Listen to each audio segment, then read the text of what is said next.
Hello.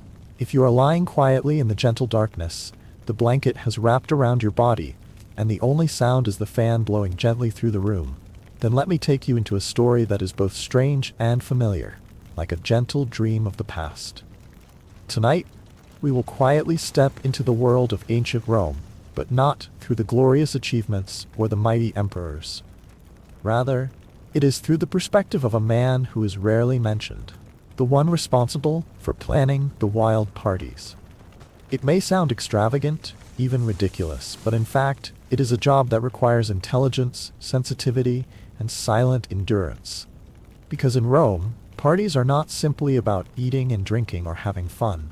It is the stage of power, where whispers decide the fate of lands, where a look can replace a throne. And behind the flickering light of the oil lamps, behind the laughter and the music, there is always a person who is never revealed, who silently calculates every dish, every scent, every seat, every sound of music, so that everything appears to be accidental, while in fact it is absolutely meticulously orchestrated.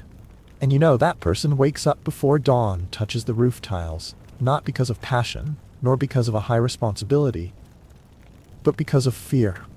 Fear that the wine is not cold enough, that the mattress will collapse if a congressman is a little overweight, that two old lovers will accidentally meet and turn the party into a battlefield. Every morning of that person begins with confusion and ends with a sigh that no one hears. So if you've ever felt tired of putting together the pieces of your life every day, if you've ever found yourself standing silently behind the lights, keeping things from falling apart, then perhaps you'll understand, and you'll relate to this character more than you think. Let this voice soothe you. Let your mind drift away from the calculations, the to-do lists, and drift gently into a place of old memories, where things are complicated, but also very human. Because even amid the lavish parties, hidden beneath the layers of glamour and sensuality, there is still a person trying to do his part. Just like you. And just like them tonight, you deserve to breathe easy. Let go of all the burdens in your mind, and fall into a deep sleep. While the sky is still immersed in the deep blue of dawn, a man opens his eyes not because of hard work, nor because of the crowing of a rooster. He simply cannot sleep. Anxiety had been creeping up on him since the night. He was not a general, nor a powerful Roman official. He was in charge of one of the most fragile, messy, and important things in the world. A wild party. And tonight, it was all about him. On the floor, the parchment had been there like a silent warning. He opened it, and was not surprised to find a message from his patron's wife. The last time, the roses had been the wrong color, yellow instead of red, and the evening had been a subtle insult to aristocratic taste. The wrong petals had shaken the conversation at the table. People had noticed, and they hadn't forgotten. He'd barely finished his breakfast before he was faced with a series of problems knocking at the door of his mind. Complicated guests, chaotic schedules, possibly drunken performers, and situations where the smallest detail could lead to political scandal. Tonight's party was more than a party. It was a theater of power, a show of fame and envy, where a soft or hard pillow could change fortunes. And amid all the chaos, he knew one thing. It wasn't his job to make it perfect. It was to make the chaos seem planned, to make the guests laugh at the right times, sigh in the right places, and leave feeling like everything was natural. While behind him, he had prevented a dozen meltdowns from ever breaking out. As the first light filtered through the windows, he rose, put on his rumpled tunic, and stepped into the day. Not with relief, but with the slow heartbeat of someone accustomed to stress. Because tonight, his reputation and his survival would be placed at a long table, amid overflowing glasses of wine and laughter that might not have been real. It seemed like just arranging chairs for a banquet, but for the planner in ancient Rome, it was a delicate art, fraught with risk and pressure, where each name on the guest list carried a ticking time bomb of arrogance, hatred, and politics. You're not just sitting somewhere, you're staging a stage where every glance, laugh, and clink of glasses carries complex layers of prestige and rivalry. An uninvited guest could be seen as a public affront. A misplaced seat could reignite old grudges. Not enough distance between two rival egos could spark a quarrel or a mid-feast scandal.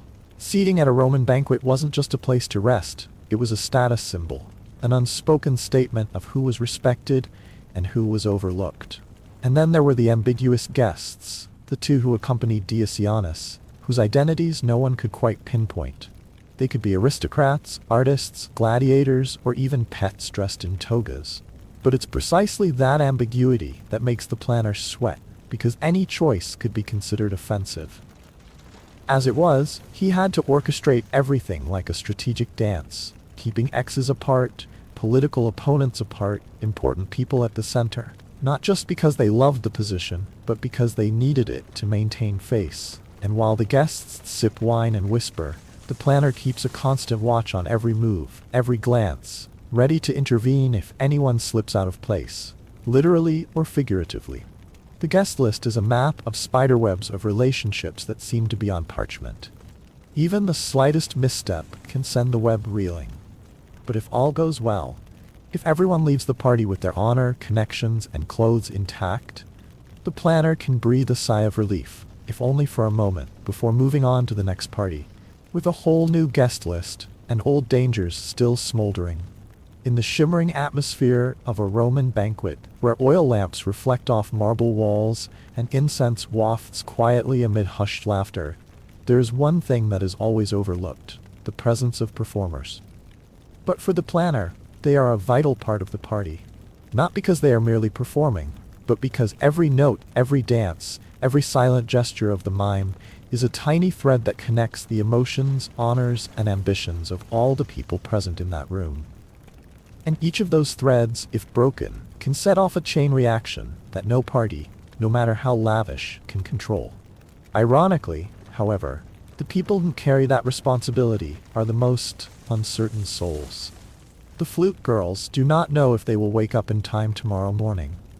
The mime couple is probably asleep somewhere in the red light district, and the dancers are arguing about the order of the stage as if deciding the fate of a nation.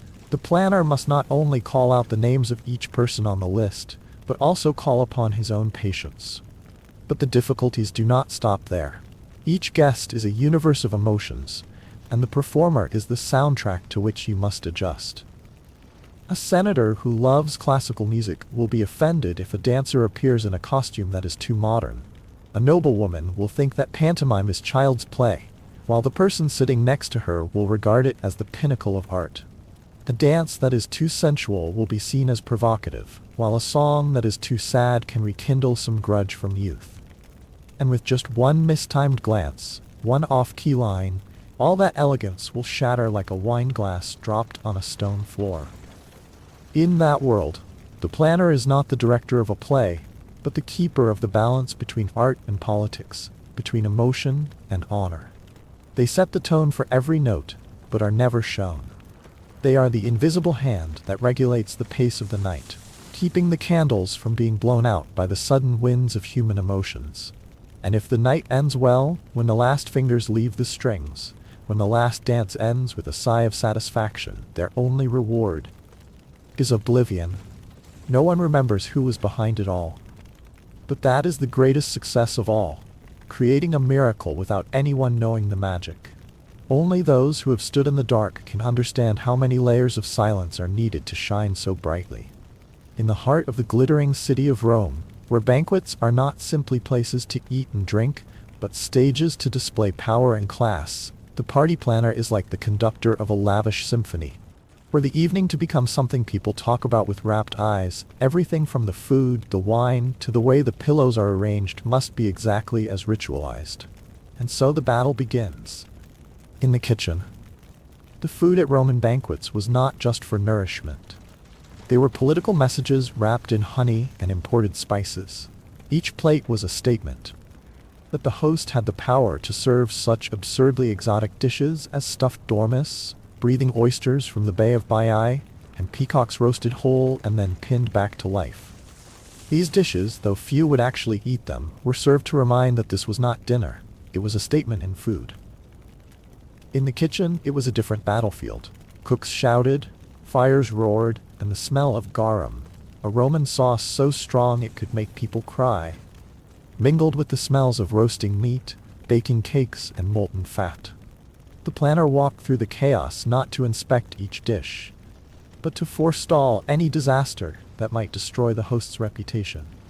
A slice of bread placed carelessly next to a jar of garum could make the whole table hold its breath, and then no one would remember the painstakingly prepared peacock, only the haunting smell of the hors d'oeuvre. And it wasn't just the food that had to be chosen with care. Wine was part of the ritual too. The decanters had to be old enough to make senators drink, but there had to be a cheaper, discreetly marked decanter for latecomers or less important guests. Wine was also a tool of diplomacy. Who poured what, when, from where? All were political decisions disguised as politeness. Then, like a final touch to a painting, everything fell into place.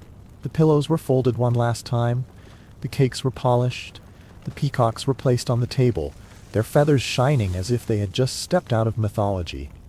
The aroma in the air grew, not just from roast meat or roasted honey, but from the very feeling of entering a glorious night. None of the guests knew of the tension that had been building in the kitchen all day. No one needed to know. Because perfection is, in essence, about mistakes being caught in time. And the planner, with his silent hands behind the lavish curtain, understood that if no one complained, it meant everything had been done almost perfectly. And in that world of frivolity, that was the greatest reward. In the world of lavish Roman banquets where every sense was mobilized to impress, scent was more than just a decorative detail. It was an essential part of the experience, a silent but powerful sign of wealth, status, and sophistication. For Romans, the air around you spoke for you. And at a banquet, scent was the first thing that greeted guests before a greeting. Each space in the mansion had its own scent, carefully chosen, as if the room itself had a personality. The entrance hall, where the first steps were made, was scented with citrus and cedar, bright, strong, clean, a silent declaration, you have entered a place not for the common man. The dining room, the triclinium, was filled with myrrh, frankincense, and light musk. It was a lingering, warm, sensual scent, just enough to dissolve the boundary between food and pleasure. The outdoor garden, where intimate conversations and secret love affairs took place, was scented with cinnamon, rose, and a touch of spikenard, scents that evoked sweet but dangerous secrets. Perfume was also used to conceal and transform easily overlooked places like the toilet. Nothing brings down a lavish party like an unpleasant odor lurking in a hidden corner. So even the toilets were scented with myrrh, rose oil, or at least incense, maintaining the illusion of luxury down to the smallest detail. For the Romans, scent was more than a pleasure. It was a form of silent language of calculated ostentation. A person without fragrance was a person without status. A room without fragrance was not ready to receive guests. And a party that doesn't smell, or worse, smells wrong, is a failure. So a party planner isn't just someone who knows how to arrange the lighting, the food, and the music. They're someone who can smell the air. Literally. They sniff every corner of the room, adjust every curtain, light every little incense burner, all to create an invisible mist that surrounds the party. One that makes guests feel at ease, not knowing why, but only that they don't want to leave. Because, in a world where everything is a performance, scent is the silent backdrop to that drama.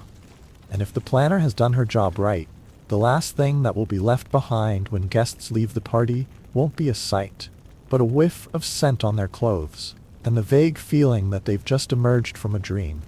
Under the dim light of oil lamps and the faint scent of pine resin mixed with roses, one often sees only a splendid Roman banquet.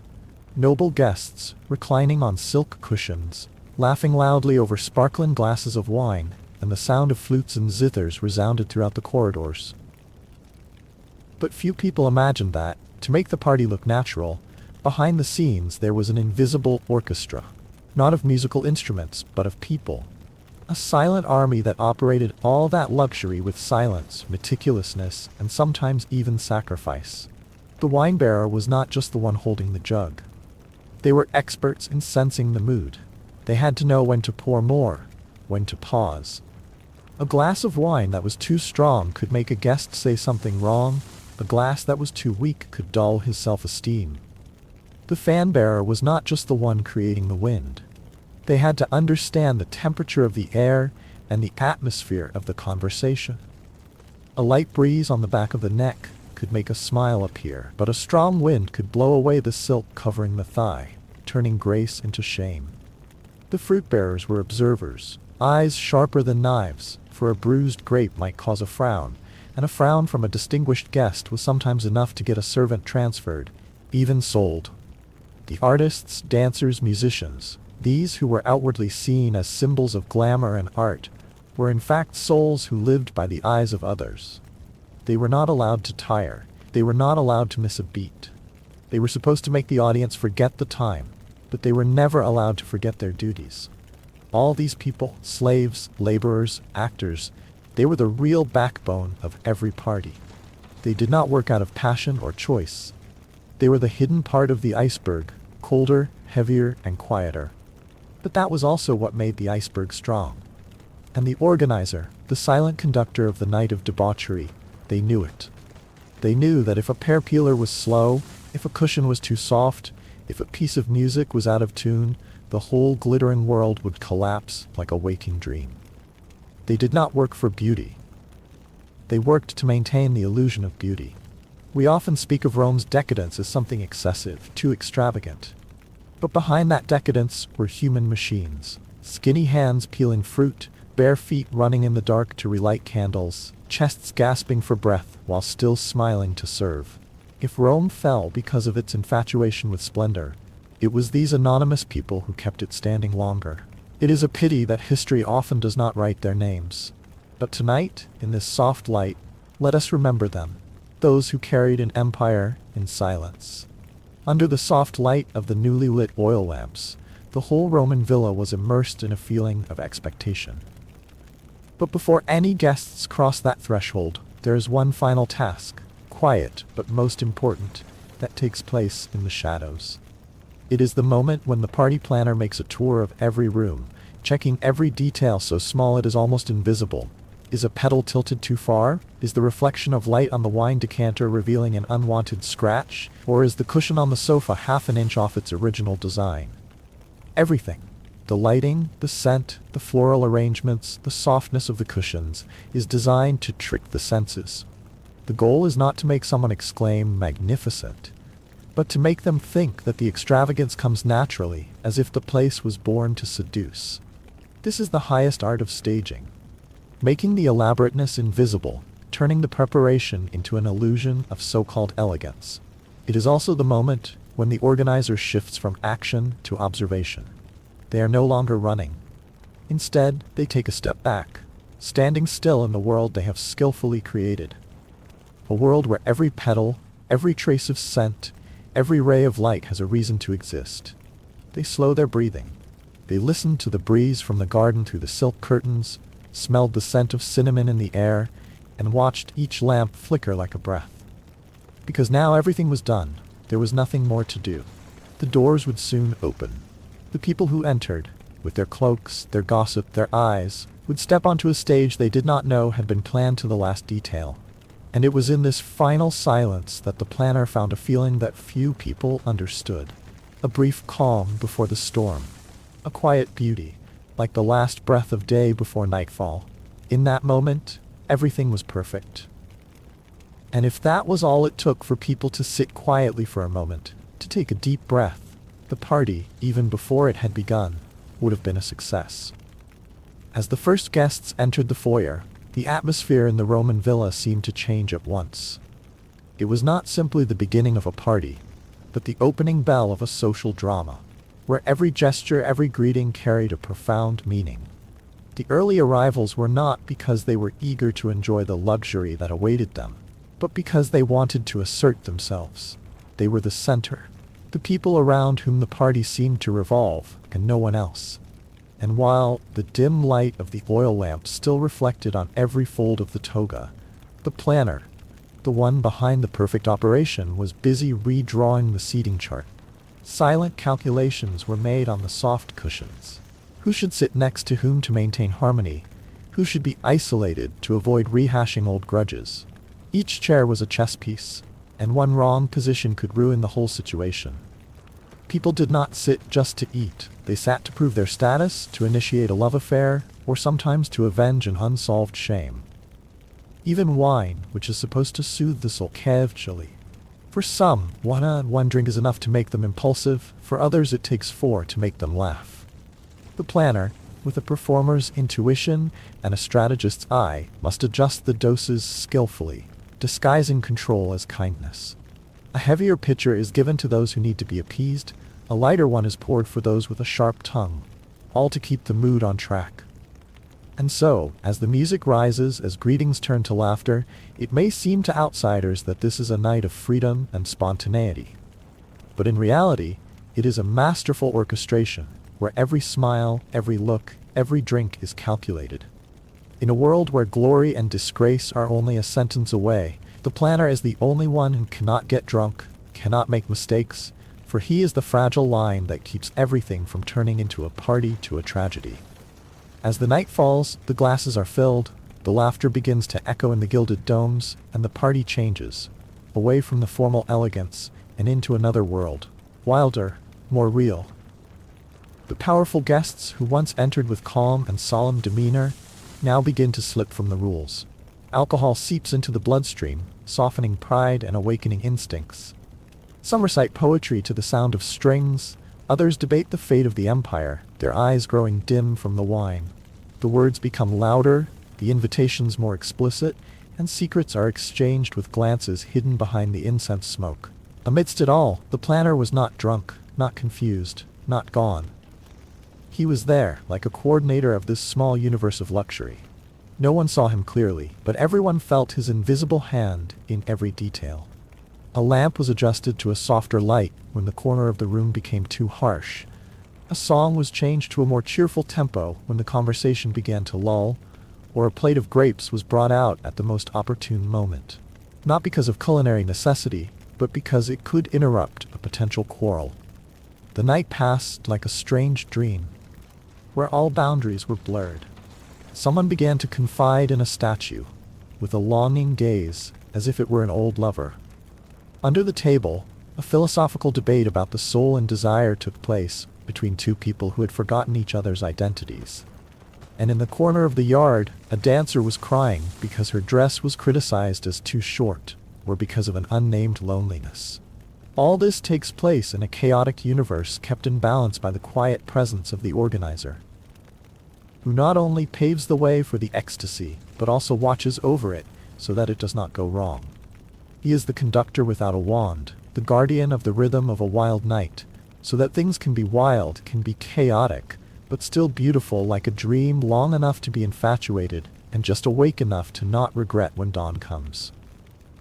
And now, when you have quieted your mind, when all the noise of reality has receded behind like waves crashing on an old sandbank, let me continue to take you on another journey together, leaving the modern world, full of electric lights, Wi-Fi, and air conditioning, to turn back the clock thousands of years, back to the distant banks of the Nile, where an ancient civilization once stood in the middle of the desert with giant pyramids, powerful pharaohs, and gods, who silently observed your every breath, every smallest action.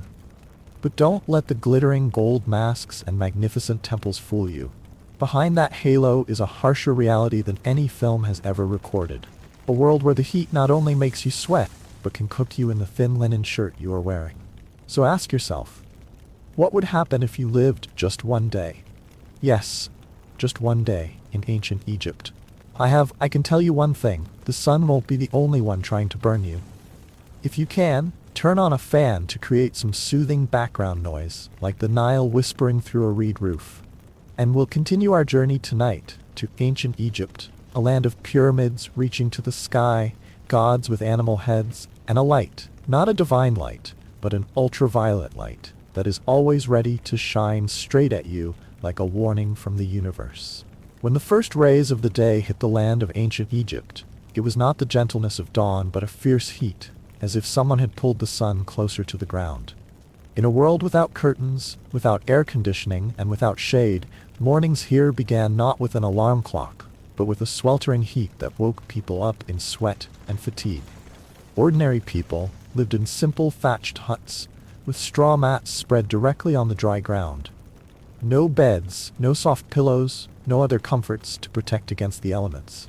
Even in the early hours of the day, the heat was enough to make the air heavy, like an invisible blanket covering everything.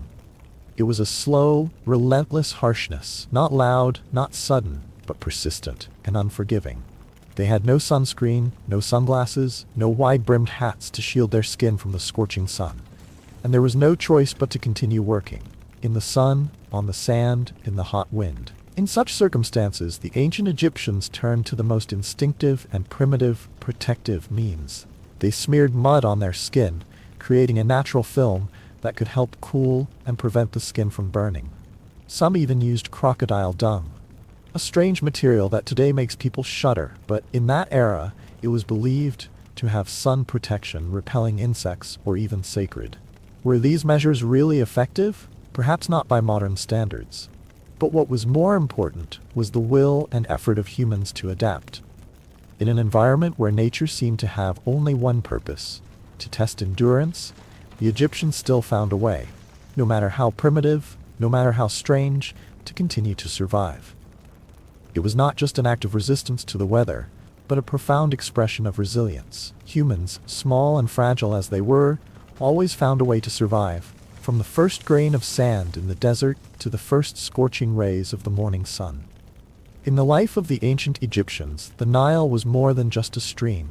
It was the soul of civilization. Everything revolved around it, from agriculture to trade to daily life. But behind that poetic name lies a thorny truth. The Nile is an essential source of life, but also a harsh challenge that Egyptians face every day, every hour. The river water, which seems sacred and pure, is in fact often murky, foul-smelling, and full of hidden dangers. It is home to a series of dangerous creatures, from ferocious crocodiles that can suddenly rush ashore, to parasites that lurk in the mud. But because there is no clean water supply system or water filtration technology, people are forced to use the water itself for all their needs, from drinking, cooking, to bathing. They do not have scented soap, shampoo, or shower gel. Instead, they use coarse sand to rub on their skin, both to exfoliate and as a rustic and only way to clean themselves. Washing clothes by the riverbank seems like a simple task, but it is fraught with great danger. Just one slip or an accidental splash can attract the attention of crocodiles, silent predators that always lurk in the murky water. In their eyes, the movements of the washer's limbs are no different from the struggling prey. And there have been many cases where people, especially women and children, have become victims just because of a daily wash. Bathing, a basic human need, is not easy either. Without private bathrooms, Egyptians have to bathe outdoors in public areas by the river, where everyone can see, and where flies and mosquitoes swarm, carrying dangerous pathogens. Privacy is almost non-existent, and safety is not guaranteed. Bathing, therefore, is not an act of relaxation, but a test of agility, vigilance, and sometimes courage. And so, the Nile, both a mother who nourishes an entire nation and demands constant vigilance from her children.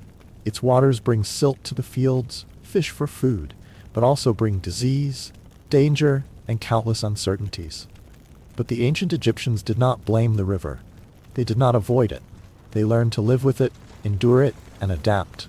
It is in this paradoxical relationship that we see the resilience of humans. Qualities that help them build one of the world's greatest civilizations, right on the edge between life and danger. When a new day began in the fiery land of ancient Egypt, the people here did not wake up to a hearty, fragrant, or nutritious breakfast. Instead, they started their tiring day of work with a simple and austere meal, a slice of dry bread and a cup of strong beer, which was both food and a makeshift solution to survive in harsh conditions. Bread, a seemingly simple and familiar dish, but in ancient Egypt it carried the flavor of endurance. Made from wheat ground in stone mills, the bread here often contained fine sand, tiny rock dust that accidentally stuck to the flour when grinding, but there was no way to remove it. Over the years, those grains of sand not only made the food dry and difficult to swallow, but also contributed to the wear of the eater's teeth, leaving clear traces on the remains that archaeologists can still see today. However, it was still the main dish, simply because it was all they had. Along with the bread was a thick, cloudy, and smelly beer, completely different from the modern image of a cool, aromatic drink. This beer was not for enjoyment, but but for survival. In the context of the Nile water, filled with pathogens and dangerous impurities, naturally fermented beer from grain became one of the less risky options for sustaining life. Not only did it provide quick energy from carbohydrates, but it was also considered the most rustic form of clean water. Not very easy to drink, but at least safer than drinking raw water from the river. On lucky days, that breakfast could be improved a little by an onion or a few dates, a rare sweetness between the bland and astringent taste of the poor meal. These foods were not only a meager source of vitamins, but also a small joy in everyday life. A change of taste, a brief moment of comfort before plunging into hard work under the scorching sun. And so, the ancient Egyptian breakfast, simple and lacking in nutrition, contained a world of endurance and adaptability. From the loaf of bread with sand to the mug of cloudy fermented beer, each dish was not just for filling, but for living, to survive in harshness, to continue to cultivate a magnificent civilization from the simplest and most ascetic things. That breakfast, though not sumptuous, was the truest testimony to the simple yet resilient lives of the people who built the pyramids in the middle of the blazing desert. In ancient Egypt, life did not take place under the splendor of the pyramids or in the golden corridors of the palace as people often imagine. For the majority of the population, those not of noble blood, their lives were tied to hard, brutal labor with no escape. They were not figures carved into the cliffs, but hands that actually touched every stone, every field, every blade of dry grass in exchange for survival in a harsh society. If they were men, and not members of the powerful or dignitary class, their fate was almost predetermined: farming, hauling stones, or participating in tomb building. 3 jobs that required great physical strength but offered little protection and almost no reward. Farming under the fierce desert sun meant hunching from dawn to dusk, holding crude scythes, steering old wooden plows pulled by oxen or men. The tools were simple, crude, and so inefficient that each harvest was paid for with salty sweat and sometimes blood. Being chosen to be a tomb builder, one of the jobs that seems closer to the gods, means risking your life every day. The huge blocks of stone can collapse at any moment. A slip, a small mistake during transportation is enough to leave a person lying forever in the tomb they are building. Worse, many people also carry an invisible obsession, the fear of being cursed for violating the sacred resting place of the pharaohs. In the minds of the ancients, death did not only come from accidents, but could also come from the anger of the gods, of restless souls. For women, things were no easier. Even though they were not hauling stones or building tombs, they were still the ones who worked almost without a minute of rest. During the day, they went to the fields, hoeing, weeding, harvesting rice. At night, they returned to do laundry, cook, take care of children, and repair the house. There was no clear division between housework and field work, because all were responsibilities, and all weighed heavily on their shoulders.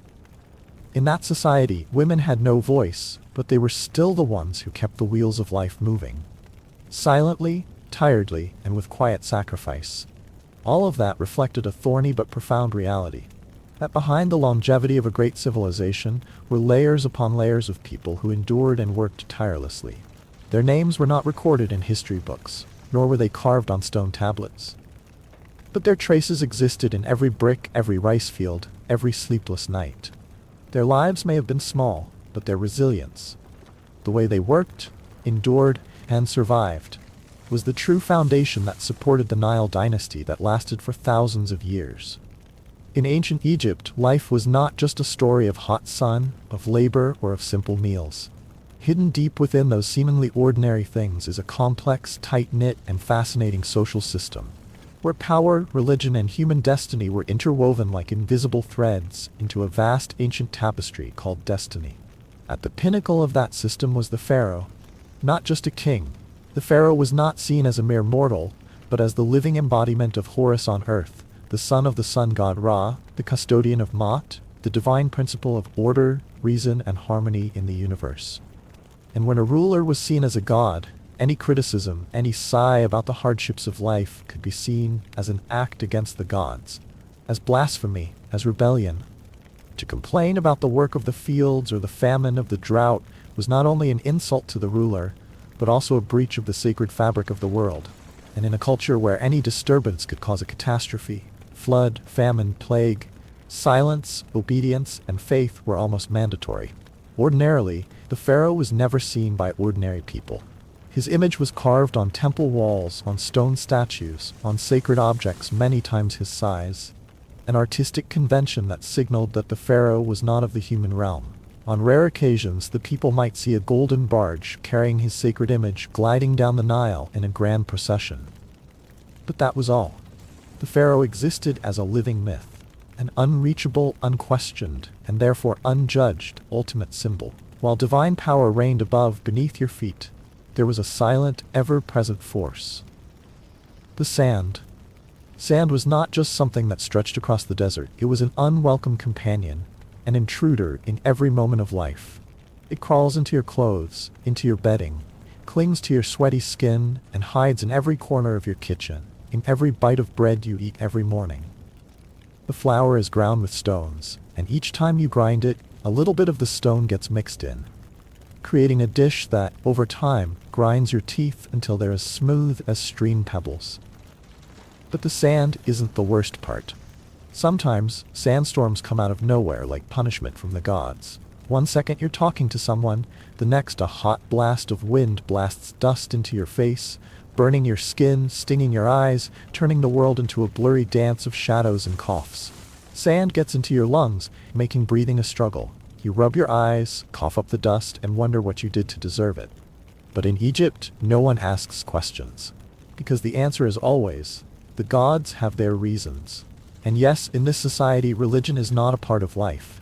It is life. There's not a single action, no matter how small, that is not governed by faith. You cannot eat without first offering a small portion to the gods. You cannot go to sleep without praying so that your soul is not dragged down by wandering spirits. You rise early to thank Ra for bringing back the sun. You work to maintain Ma'at, the order of the world. You live in the knowledge that every act, every word, even every thought will be weighed in an eternal trial after you die. Death, in another society, might be the end. But in ancient Egypt, it was only the first part of a long journey through the afterlife. There, your heart is weighed against a feather, a symbol of truth and justice. If your heart is heavier, that is, filled with lies, malice, betrayal, you will be swallowed by a horrifying creature. The head of a crocodile, the body of a lion, the legs of a hippopotamus. There is no hell, no punishment, just obliteration. Your soul is erased from the universe as if you had never existed. But if you make it, you will reach the field of reeds. An eternal paradise where you farm without tiring, eat without hunger, where the sun is as gentle as a song, where the gods are no longer guardians but companions. And to get there, you must live fully in faith, in law, in the balance between duty and faith. Every day, every hour, every action. That is ancient Egypt, where power is divine, where sand is fate, where faith is the thread that binds life and death in an endless circle of order and chaos. A society that seems harsh, but operates on dignity, sacred fear, and a strange belief that if you live right, you will be immortal. In ancient Egypt, life and death were not as clearly separated as we think. Between those two markers lies a gray area, where wounds are treated with magic, where unseen spirits can cause stomach aches, and where an amulet can carry as much weight as a diagnosis. Medicine here is a strange blend of observational knowledge and spiritual belief. The healer is someone who can both drain abscesses with a copper blade and whisper incantations to ward off the malevolent spirits that inhabit the spleen. Medicines are a mixture of the rational and the irrational. Honey, which actually has antibacterial properties, mixed with mold, the original source of penicillin, and sometimes animal dung or lizard blood, because the ancients believed that the strangest things are often the most powerful. And if you have to undergo minor surgery, forget about anesthesia. There are no anesthetics, no breathing tubes, no heart monitors. With only a sharp knife and a friend to hold you down by the shoulders as you grit your teeth and groan on a mud brick, all under the auspices of the healing gods. In every ritual, from childbirth to healing, from banishing evil spirits to sewing up cuts, amulets are worn as spiritual armor. No one believes that the body can heal if the soul remains threatened, So a carved piece of stone, a sacred tattoo, or a spell tied around the neck was not just jewelry, but the most comprehensive protection an ordinary Egyptian could possess. In this dangerous world, Egyptian women walked as silent pillars of society. Unlike many other ancient civilizations, women here had rights that might surprise modern people. They could own land, sign contracts, divorce their husbands, and even sue a man in court. On paper, that sounded progressive.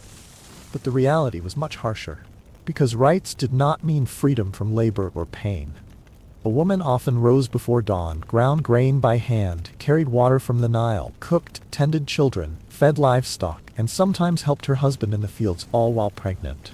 When it was time to give birth, a sacred but dangerous moment, there was no hospital bed, no doctor, no painkillers, no sterile delivery room. She gave birth on the hot ground, with incense, prayers, and a faint hope that her body would be strong enough to survive the moment. And even when the birth was safe, there was no rest. Before the baby had stopped crying, the mother's hands were pounding grain, weaving, swatting away flies, wiping sweat with the hem of her shirt. It was a daily reality, not captured in murals or sculptures, but the steady pulse that kept this society alive. Only women of the aristocracy, the daughters of officials or pharaohs, had the opportunity to enter the other world, where they learned to read and write, could manage property, even wield power. Some of them became priestesses, temple wardens, or in the rarest of cases pharaohs, like Hatshepsut, who ruled with power and wisdom equal to that of any male king. But for the vast majority of Egyptian women, status was just a line in the law. Real life, a line in the dirt, in cracked pots, and in the sighs of the night when she lay down beside her infant, her hands still smelling of onions and sweat. So in a world where illness could be attributed to demons and mothers had to work even while in labor, we have a society full of contradictions.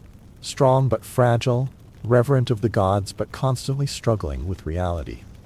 This was ancient Egypt, a place where human endurance was tested every day, every hour, and where women, despite being granted rights, had to live as silent warriors in the harsh desert of life. For the ancient Egyptians, death was not an end, but a gateway to a new journey. Longer, more mysterious, and requiring more preparation than life on earth. They did not view death as something to be feared, but as a sacred transitional state where the soul had to pass a series of tests to enter paradise.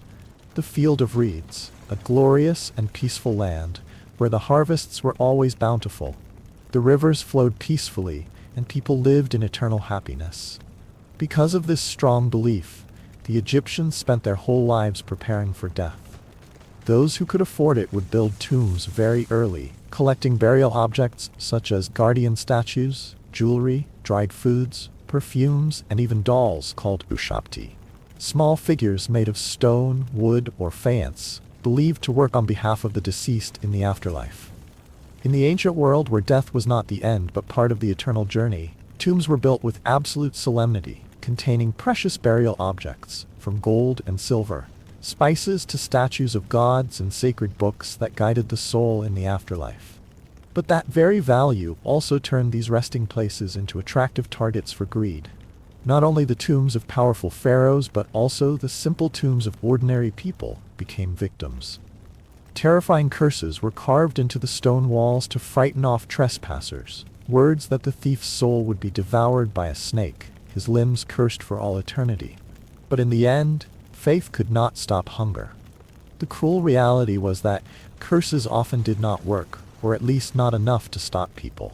In many cases it was those entrusted with sacred duties, such as priests or tomb builders, who turned their backs on the sacred to steal the very things they once revered. And worse, it was not just greed, but often survival. When the stomach was growling, when the harvest was failing and the family was starving, a jar of perfume, a piece of linen, or even a loaf of bread left at the graveside became a gift of fate. Tomb robbing, for all its horror and outrage, is sometimes just a whisper of human despair in the struggle between faith and survival. In ancient Egypt, knowledge was more than power, it was magic. And no symbol expressed that more clearly than the elaborate hieroglyphic system the Egyptians left behind. Carved into temple walls, etched into coffins, drawn on papyrus, These symbols were not mere writing, but a bridge between man and the divine, between the physical world and the spirit world. But the system was not for the masses. Reading and writing were considered special, sacred skills, a privilege reserved for a few, rigorously trained from childhood, the scribes and scribes. These people did not drag stones or plow fields in the sun, but sat in the shade, recording books, laws, prayers, and the names of both the living and the dead. And that's where the real power lies. For in Egyptian belief, a person's name was the part of their soul that was tied to their eternal existence. Writing someone's name was like giving them immortality. Conversely, to erase someone's name was not simply to erase their identity, it was to erase them from the universe, to erase their soul forever. In a culture that revered immortality, that was more terrifying than death. So in a society where the majority of the population was illiterate, the scribes were not just officials, they were keepers of memories and fate, witnesses to the gods and the mortals, people with the power to save or destroy a soul with nothing but ink and bamboo. Life in ancient Egypt was not the romantic picture that movies often paint. If you tried to live even one day in that world, you would probably quickly realize that you were not born to endure it. Before the sun had even risen high, the heat was scorching. Sand seeped into every corner. And breakfast was a loaf of sand-mixed bread and a thick mug of beer, not for enjoyment but for survival. There were no antibiotics, no air conditioning, no sunscreen, and certainly no time to relax. Every hour is a struggle against the heat, against physical labor, against illness, and against the strict rules of the gods. For a modern person accustomed to convenience, you would collapse after only a few hours, if not from exhaustion, then from culture shock. Yet strangely, the ancient Egyptians did not despair. Despite living in harsh conditions, they still maintained a strong belief in the gods, still loved their families, still sang, painted, and dreamed of the afterlife as an indispensable part of life.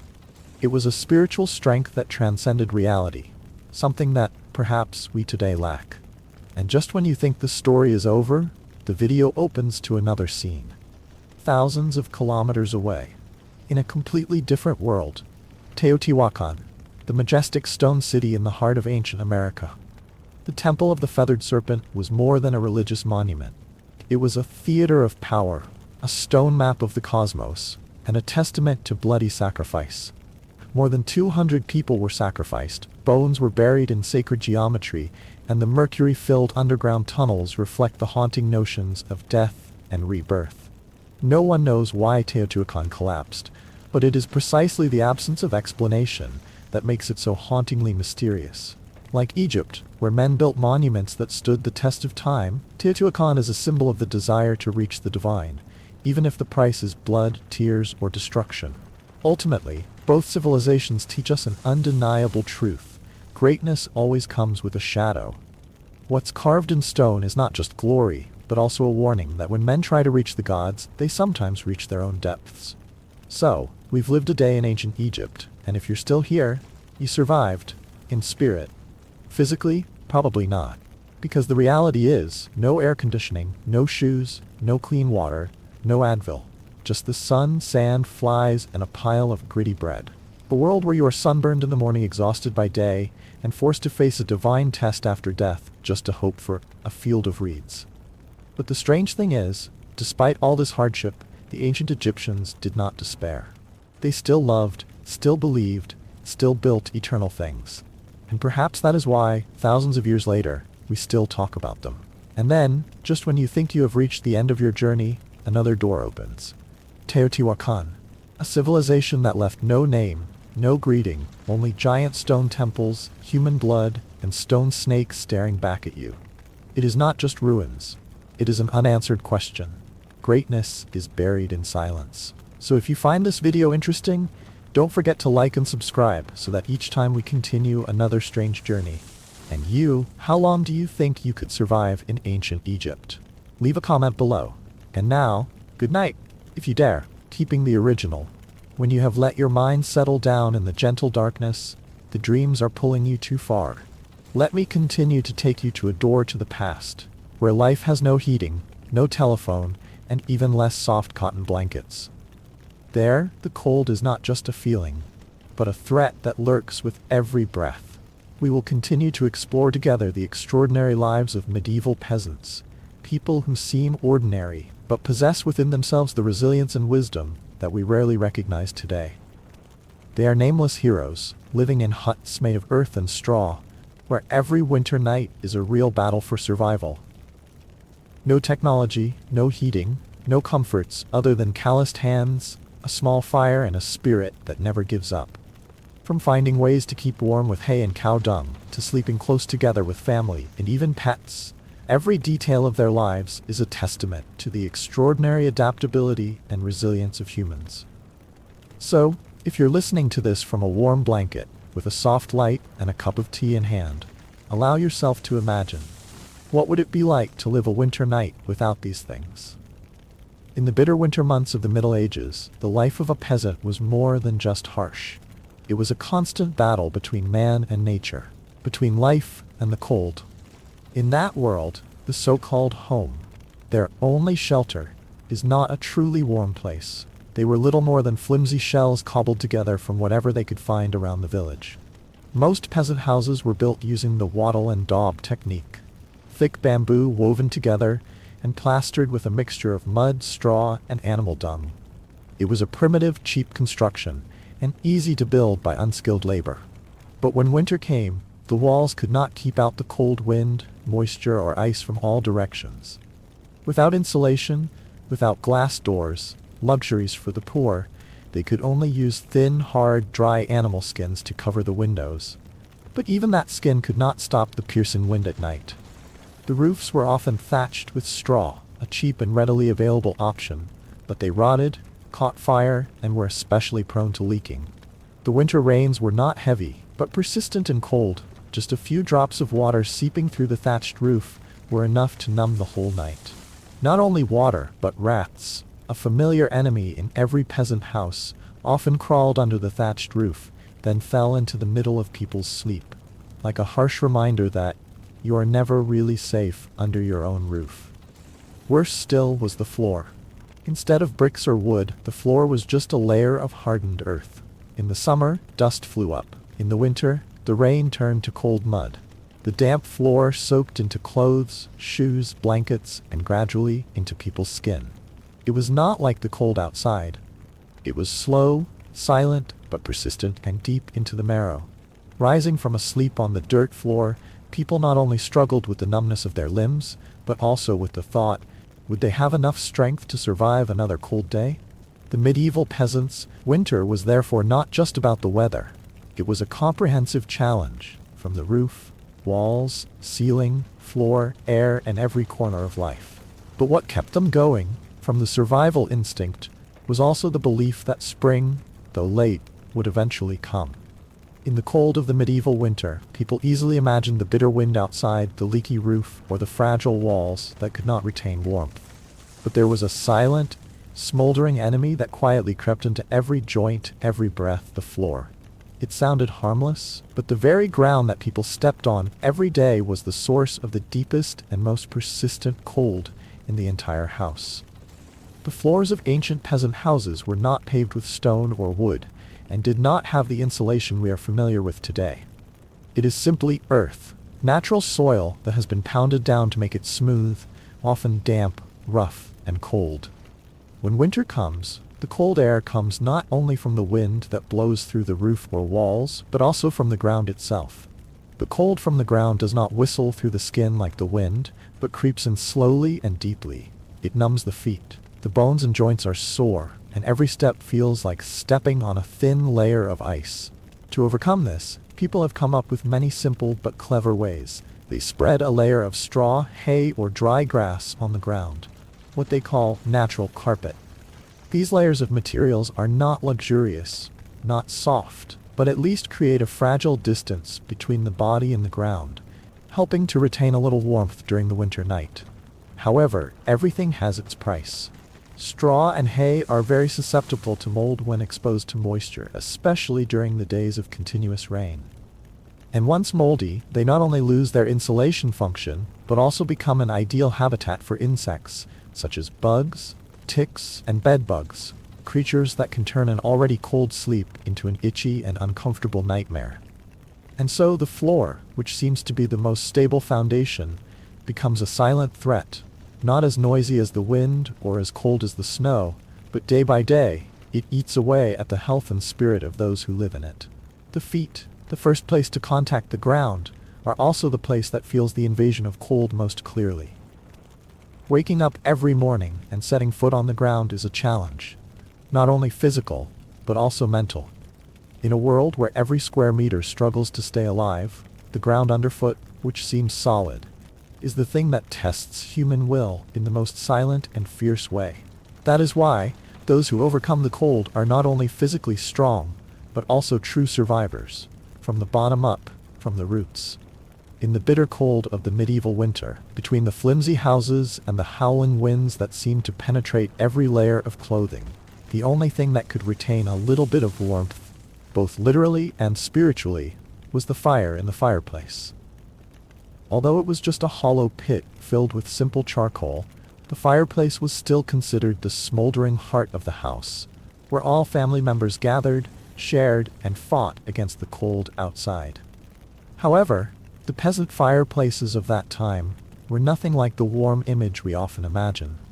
There was no chimney to lead the smoke outside, so every time the fire burned, the whole room was engulfed in a gray, stinging, and suffocating smoke. The air in the house was so thick with the smell of ash, burning wood, and smoldering smoke that just a breath could make you cough and choke. But paradoxically, that very smoke, which seemed to be a threat to the lungs and eyes, inadvertently became a natural defense against other silent enemies: insects, fleas, mosquitoes, ticks. In a damp and cold environment, there was nothing more terrifying than being bitten or infected, and smoke, though toxic, was the most effective defense they had. When night fell, keeping the fire alive was a task that could not be neglected. The fire was not allowed to go out, not only because of the cold, but because it was the boundary between hope and despair. Therefore, they used a technique called fire banking, burying ashes and smoldering embers deep in the cold ash to retain heat overnight. That way, the next morning, they could just gently stir up the ash to start a new fire, without much effort or fuel. This was a very ingenious innovation, demonstrating the meticulous observation and ability to make use of every last bit of energy of the poor farmer. But the fire, no matter how small, needed someone to keep it. During the long cold night, every member of the family, from the elderly to the young, had to take turns waking up to tend the fire. No one slept well, because the price of a deep sleep could be a morning without a fire, a worse cough, or even a person never waking up again. Keeping watch over the fire is not just a duty, but a silent ritual that shows love and responsibility. Because every time a person wakes up in the night to add firewood, they are not only keeping the fire for themselves, but also keeping their family warm. That fire, dim, flickering, is the most vivid proof of human perseverance in the midst of the brutal winter. In a world without technology, without electricity, without conveniences, just a small spark is enough to hold on to life. And in that small act, keeping the fire from going out, people have preserved more than warmth. They have preserved hope, connection, and faith in tomorrow. In the bitter cold of the medieval winter, when the cold wind penetrates through every fragile wall, when the floor is as wet as a layer of underground ice, and when even a small fire cannot warm the whole house, people are forced to find the most primitive way to survive. That is the warmth from each other. With no other choice, the whole family, and sometimes even the pets, huddle together in a small space, lying close together like logs in a cold forest. On nights like these, the children and the elderly, the most fragile and vulnerable, are always placed in the middle, where it is warmest, surrounded by the bodies of the younger ones on either side.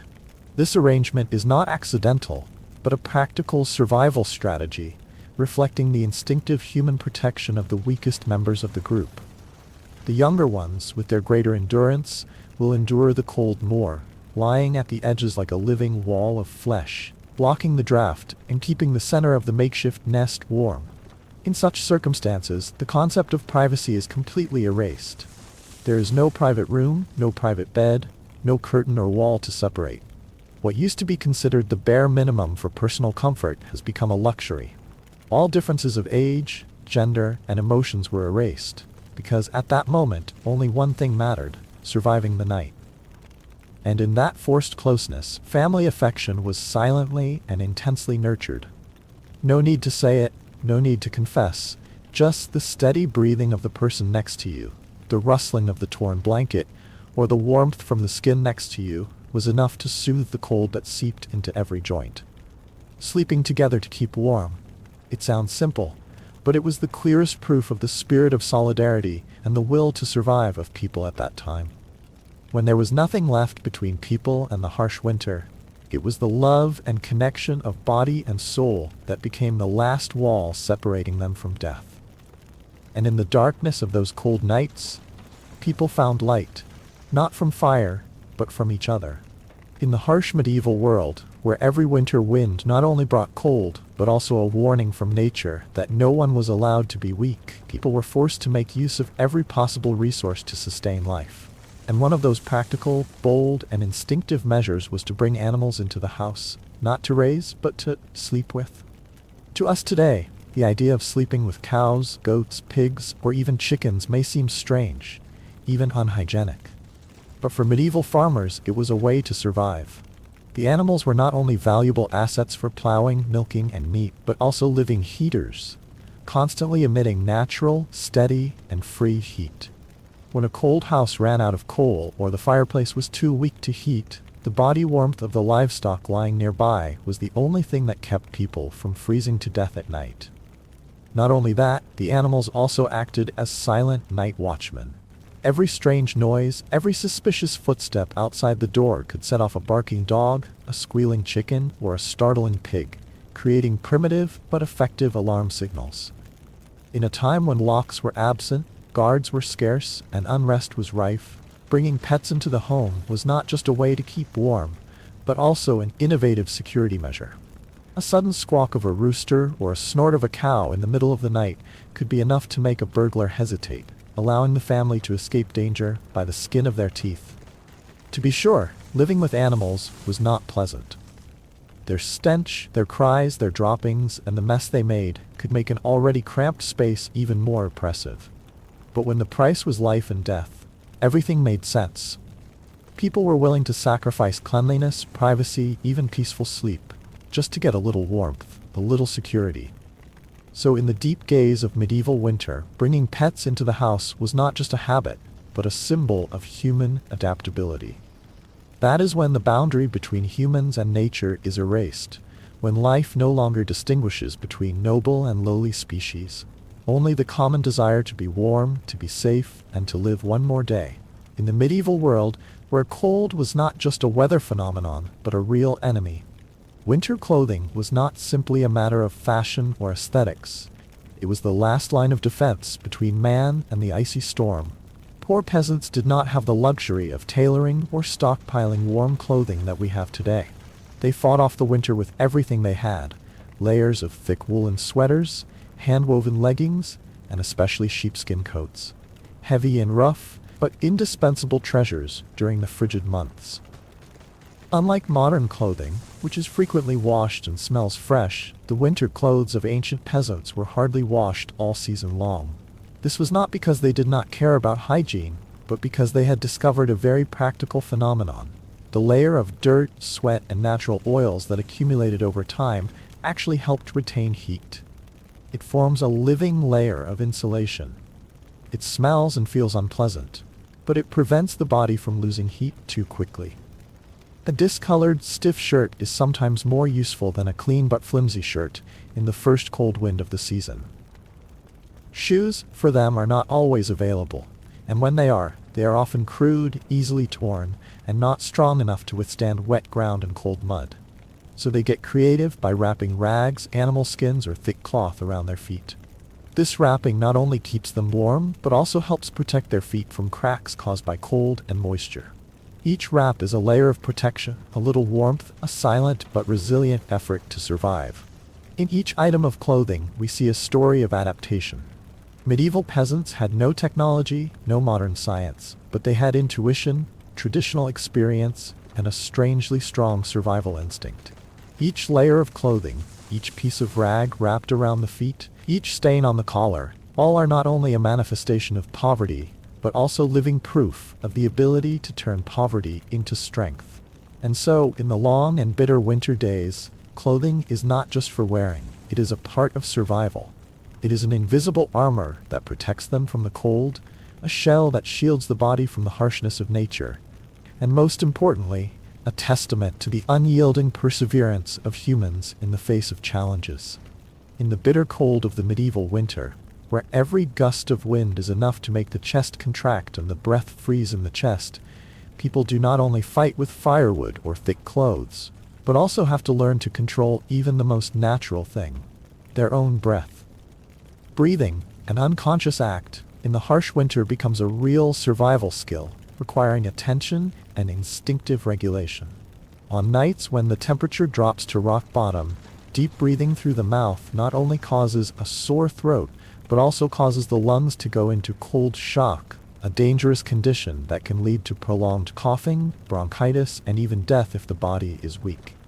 Therefore, ancient people were taught to breathe slowly and gently through the nose, not to relax, but to warm the air before it goes deep into the body. The nasal passages, with their small sinuses and mucous membranes, will help retain some of the warmth, soften the cold, and prevent the lungs from being numbed by the cold air from outside. And to further support that technique, people use a scarf or piece of cloth wrapped around their face when sleeping, a crude but effective filter to warm the air as soon as it touches the skin. Just a layer of old cloth, sometimes a rag, loosely covering the nose and mouth is enough to create a thin but precious barrier, helping to retain a little warmth around the nose, slowing the cold air from rushing straight into the lungs. In a world without thermal masks or heaters, that simple piece of cloth is the silent medical device, saving countless lives through the harsh cold nights. And so breathing, which is a biological instinct under the cold of the medieval winter, has become another testament to the soft intelligence and brave survival spirit of humans. From the way of breathing to each scarf wrapped when sleeping, everything reflects the flexibility and sophistication that no modern textbook can teach. It is knowledge distilled from experience, from suffering, and from a deep understanding that sometimes just one wrong breath can be the boundary between life and death. And in the silence of that winter, it is the breathing, slow, steady, deliberate, that helps many people quietly go through the long, cold nights, carrying with them both strength and hope.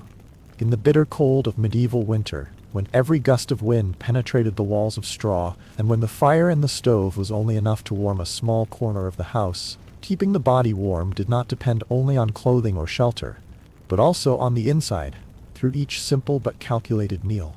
Peasants had no concept of calories or calories, but through their experience, they understood one thing very well. A full stomach, even with just a little hot food, could create warmth that lasted until morning. Therefore, eating dinner became a survival ritual, not to be missed before crawling under the straw blanket. A bowl of thick porridge, a simple stew, or a slice of salted meat, even if it was a poor dish, was an effective remedy to warm the body from the inside. Winter was a time when food was scarce, but people always tried to keep cold-resistant vegetables such as turnips, onions, or anything that could be preserved for a long time. They are simple ingredients, but when simmered in a clay pot, they release a rustic aroma and enough nutrition to satisfy hunger and warm up even the coldest nights. Salted meat, a rare product of autumn slaughters, was considered winter gold. The dried, salted, sometimes smoked slices of meat were not only eaten, but also divided into small pieces, added to porridge or stew to increase fat and flavor. And of all these ingredients, fat, which seemed redundant, was the most valuable source of energy. A little lard, a few drops of beef fat dripped into the stew not only made the dish fragrant, but also provided a large amount of calories to help the body cope with the prolonged cold. In the eyes of modern people, fat is often avoided, but for the medieval people, it was indispensable if they wanted to survive the winter. Winter nutrition, therefore, was not only to fill the stomach, but also to survive. Each bite was carefully selected and preserved. Each stew was slowly cooked like a ritual, where the whole family sat around and shared spoonfuls of hot porridge, not only to warm the stomach, but also to warm the spirit. When the fire has gone out, the clothes are old, the blankets are thin, then the last meal of the day is the silent fire burning in the body, keeping the heart beating unceasingly in the long, cold winter night. And so, in the small kitchens, the blue smoke of the afternoon, mixed with the smell of stew, spreads into traces of memories that many generations will remember. It is not only a feeling of fullness, but also a testament to the wisdom of the poor, who know how to turn little into enough, and turn poverty into the strength to sustain an entire winter. When the winter nights cover the medieval countryside with cold darkness and silence, when the sound of the wind whistling through the thatched roof sounds like a terrifying whisper from the invisible world, then within 4 fragile earthen walls, people, no matter how resilient, still cannot help but feel small and helpless. In such circumstances, when the firewood is not enough to warm, when all material efforts seem to reach their limits, people turn to their last refuge: faith. Belief in the life of medieval peasants was not a formal ritual, but a part of their flesh and blood, an essential need equal to food and clothing. Every night before going to bed, between the flickering fire and the cold seeping from the dirt floor, they sat together to pray. Not long prayers or lofty philosophies, but simple, earnest prayers, hoping that the fire would not go out in the middle of the night, hoping that the roof would not be blown away by the wind, hoping that the cold outside would not creep in, and further, hoping that their family would be safe until the next morning. In each prayer, we hear trembling, hope, and even surrender to forces beyond human capacity: nature, illness, death. Not stopping at prayers, people also practiced many symbolic rituals to ward off evil spirits and keep their spirits warm. A little holy water was sprinkled around the windows and corners of the house as a protective boundary against invisible misfortunes. Candles were lit, not only to illuminate, but also as lamps of the heart turned towards divine protection. And on the door frames, holy signs, drawn in charcoal, in chalk, or simply by trembling hands, appearing as an invisible wall blocking evil, cold, and even fear. Faith does not make winter less cold, but it makes people's minds less lonely. In that silent kneeling, they not only communicate with God or the saints, but also remind each other: we are not alone. There is something higher, wider, listening, observing. And sometimes, just the feeling of being heard is enough for a person to endure another night. And so, in the poor mud house, where the fire flickers and the walls tremble in the wind, the true light comes not only from the burning wood, but also from faith, a different kind of fire, smoldering in the heart, not extinguished no matter how cold the wind is. In a world where people are so small before nature, it is faith that makes up part of the strength, keeping them not only alive, but also hopeful in the endless winter. When the night falls, when the fire dies in the stove and the wind blows through the cold cracks in the walls, people cannot always overcome winter. No matter how hard they fight, there are times when the cold overcomes every layer of straw, every worn blanket, every last bit of warmth left in the chest. Sometimes, winter is still the absolute winner, cruel, silent, and unforgiving. In the small houses in the wilderness, many people have died of hunger, disease, and cold to the point of paralysis. There are families who, when found, are only stiffened bodies, embracing each other in their last breath, as if that embrace is the last fortress against the cruelty of fate.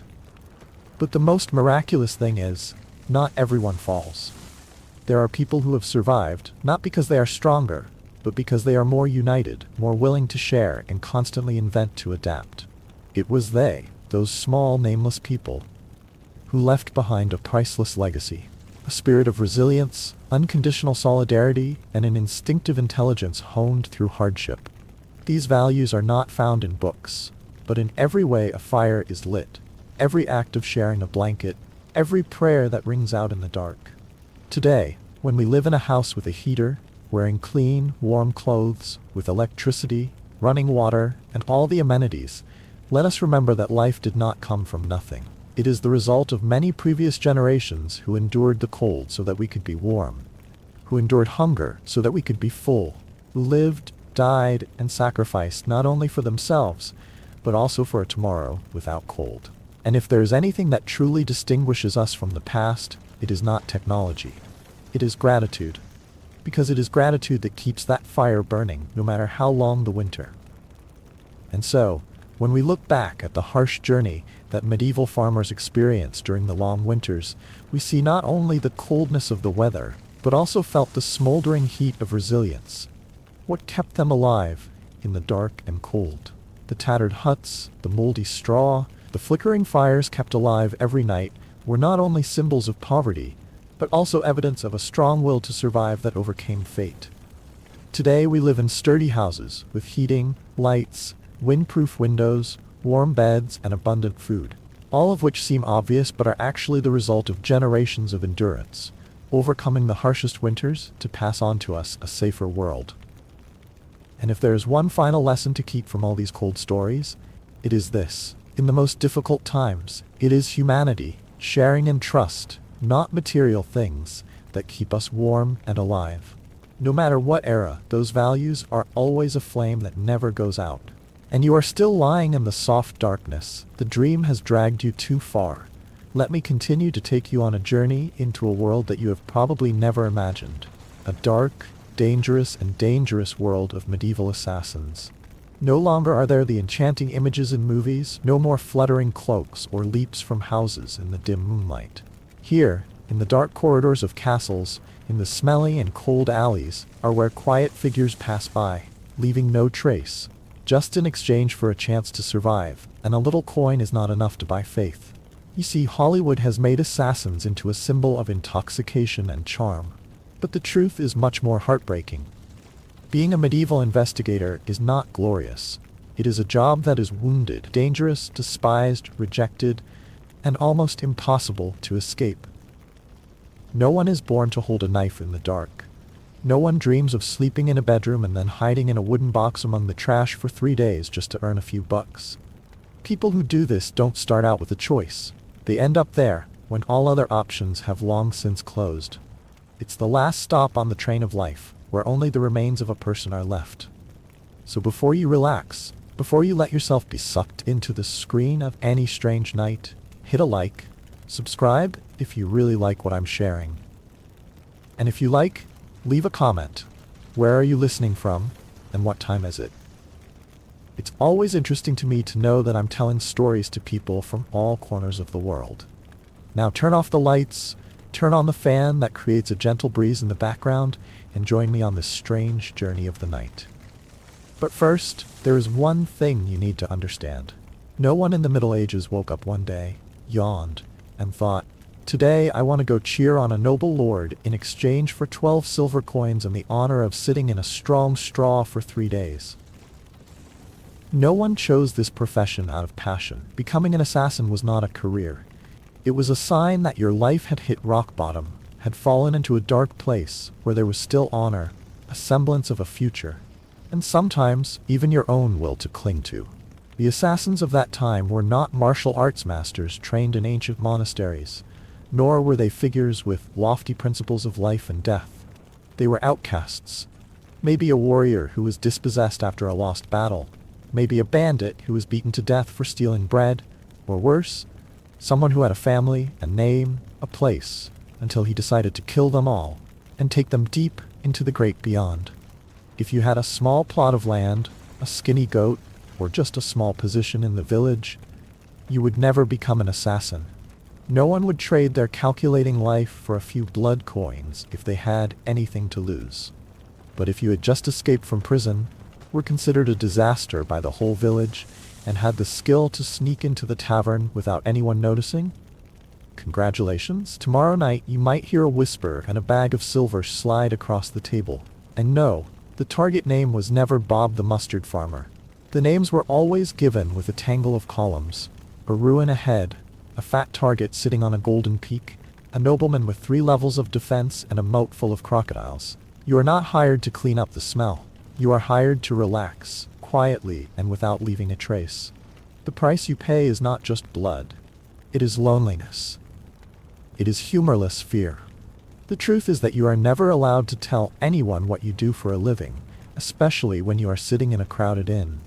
You cannot say, "I am a carpet peddler," with blood still pinned to the hem of your shirt. You learn to lie, and eventually, lying becomes the only thing you breathe. Your identity becomes a mask you can never take off. Many people think that being an assassin in the Middle Ages was a choice, a dark but active path, a secret profession hidden in the shadows. But no, the truth is more brutal. Being an assassin is not the beginning, it is the end. The final stop for those who have lost everything: honor, citizenship, family, faith, and sometimes humanity. When society has driven you to the brink, when even existence becomes a hopeless resistance to fate, the assassin profession is the final role you are forced to take. Medieval assassins were not the superhuman warriors of legend or cinema. No one with black cloaks billowing in the wind, with skills honed over decades in secret temples high in the mountains. No. In reality, they were people at the bottom of society, poor peasants who were more hungry than well-fed, defeated soldiers left behind on the front lines with no honor or future, petty thieves once shunned by their fellow villagers, or anonymous shadows living on the fringes of society, so much so that if they died today, no one would bother to register them in the census. None of them chose to be assassins. They simply had no other choice. This was not a profession, but a last lifeline for those who were drifting in the currents of life. They had no dreams, no goals, only a primitive survival instinct.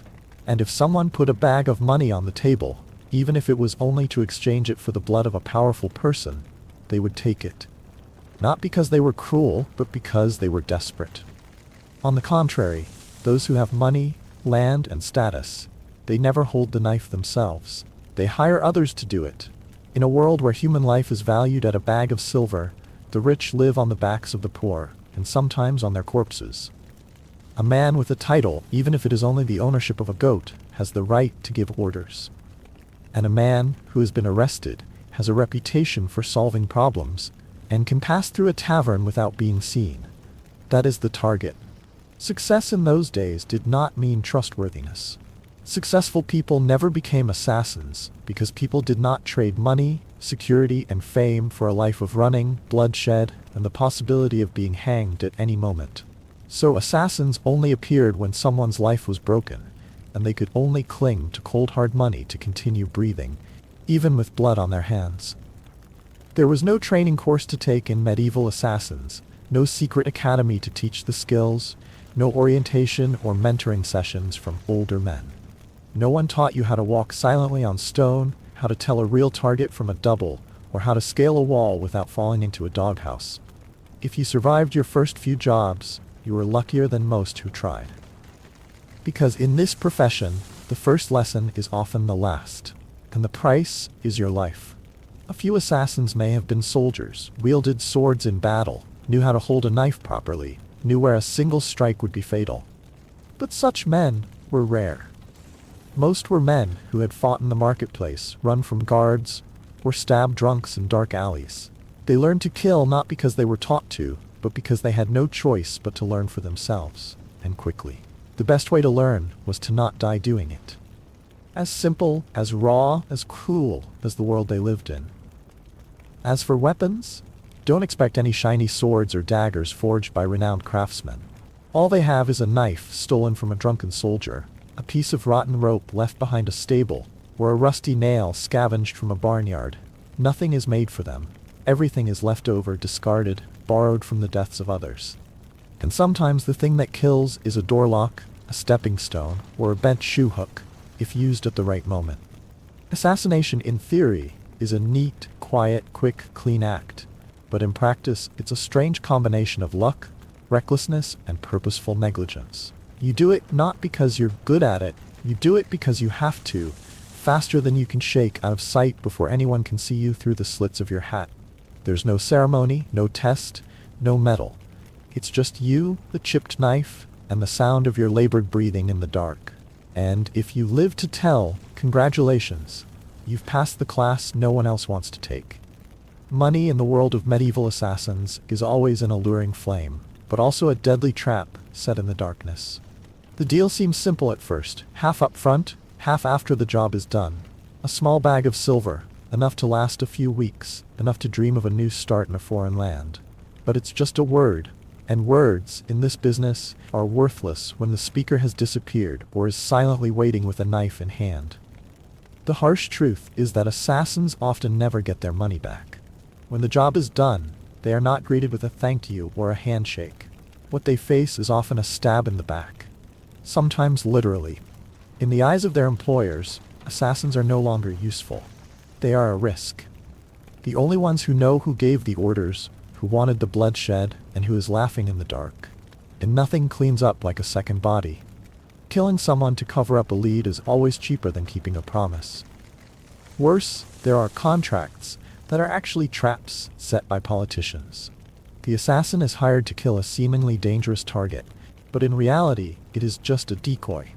A name that is not really important, well protected, and always watched by a few dozen pairs of eyes. When the blade is raised, the trap is closed. The assassin is caught in the act, not because the action failed, but because every move was calculated in advance. They are the pawns that are sacrificed, and the price is their own life. So with each job, the assassin learns a cold lesson. Trust no one. Trust no one who hires you. Trust no promises. Trust no untouched bag of money. In this dark world, money is bait, and bait always comes with a hook. The smart one will ask for the full amount up front, check every penny, and still have an escape route ready. But even if you get the money, there is no guarantee that you will still be alive tomorrow to spend it. Because in the eyes of the world, you are not a person. You are just a problem that has been completed and needs to be cleaned up. The weapons and tools of a medieval assassin were not the flashy ones one might imagine in comics or movies.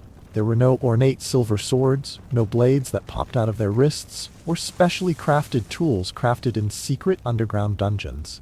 In fact, everything they owned was makeshift, simple, and as dirty as their lives. Their weapons, if they could be called weapons, were often a rusty knife picked up from the battlefield or stolen from a drunken sentry. An old rope. A rope of some sort, perhaps a rope of some sort, or a chain of some sort. That, if wrapped properly around a man's neck, could be an instant death sentence. Sometimes it was a large iron nail with a rough stone tip used to stab a vital spot in the one moment when darkness and surprise were on their side. It was the art of exploitation. Anything hard enough, sharp enough, stealthy enough to escape detection could be used as a murder weapon. And since assassins can't carry around an arsenal like they do in fantasy games, they have to get creative.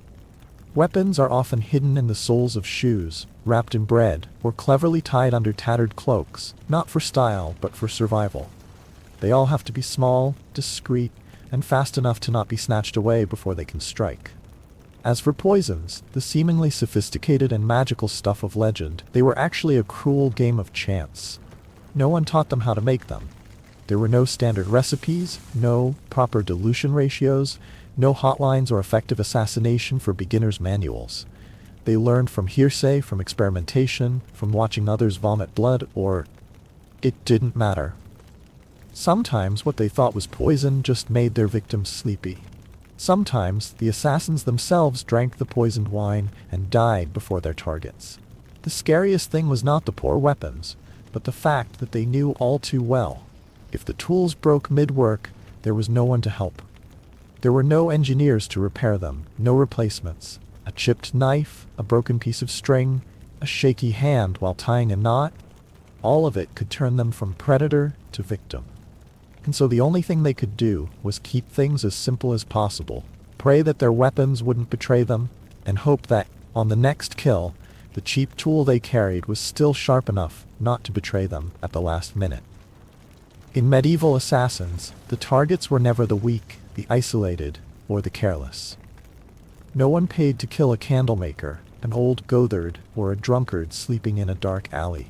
The names whispered over the bars, the small pieces of paper tucked into a silver bag, always powerful men who were guarded and never slept without triple locking their doors. It could be an autocratic lord with too much gold, a bishop too close to the political power, or a local official someone wanted to replace at any cost, as long as it was not equal. And because they were important, approaching them was a nightmare written in stone, iron, and blood. These men did not live in thatched huts. They lived in fortresses, castles with hourly patrols, wooden stairs that creaked when stepped on incorrectly, hunting dogs trained to sniff out strangers, and hidden traps that only their closest servants knew the safe path to. Even their food was tasted in advance by servants or animals. Every step of the assassination mission was a death game. Assassins who want to get close to their targets must blend into their surroundings like a shadow. They must pretend to be new servants, guards, sometimes even mendicant monks.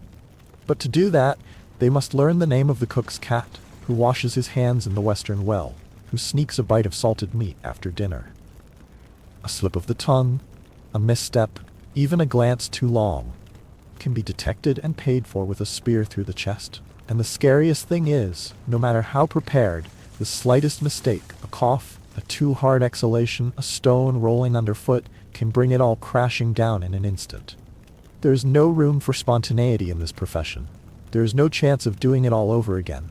One move, one moment, and if it fails, the price is not the loss of a job, it is the loss of a life. No one will know you if you succeed, but everyone will know who you are if you fail. And no one will forgive a knife-wielding assassin whose hand trembles in mid-sentence. Disguise, for medieval assassins, was not the elaborate performance art of elaborate masks, tight black cloaks, or tailored suits that are so romanticized in crime movies. In fact, disguise was a quick survival game assembled from the remains of the dead.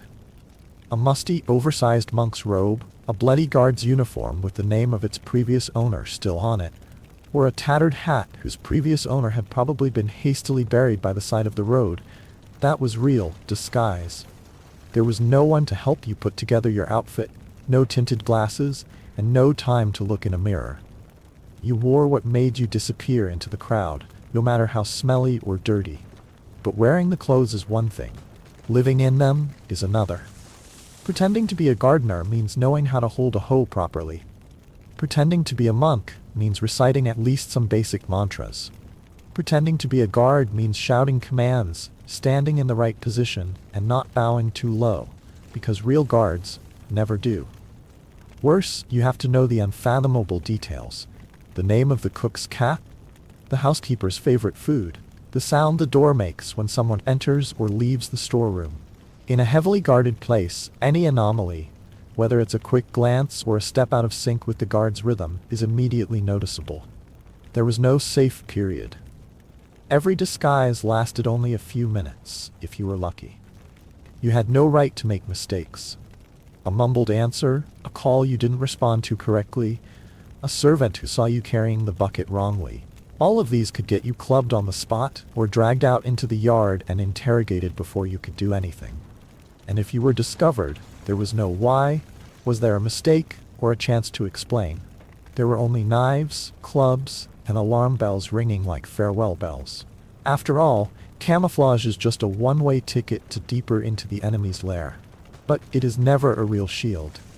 You have only a few minutes to close the distance to your target. A few minutes to avoid being seen, to not let the scent of fear give you away, and to not let your trembling hand drop the knife hidden in your sleeve. After that, you either succeed and disappear before anyone notices, or you are stripped of your disguise, exposed as a dry man. In the world of medieval assassins, there is no such thing as a team or an organization, as in the romantic myths.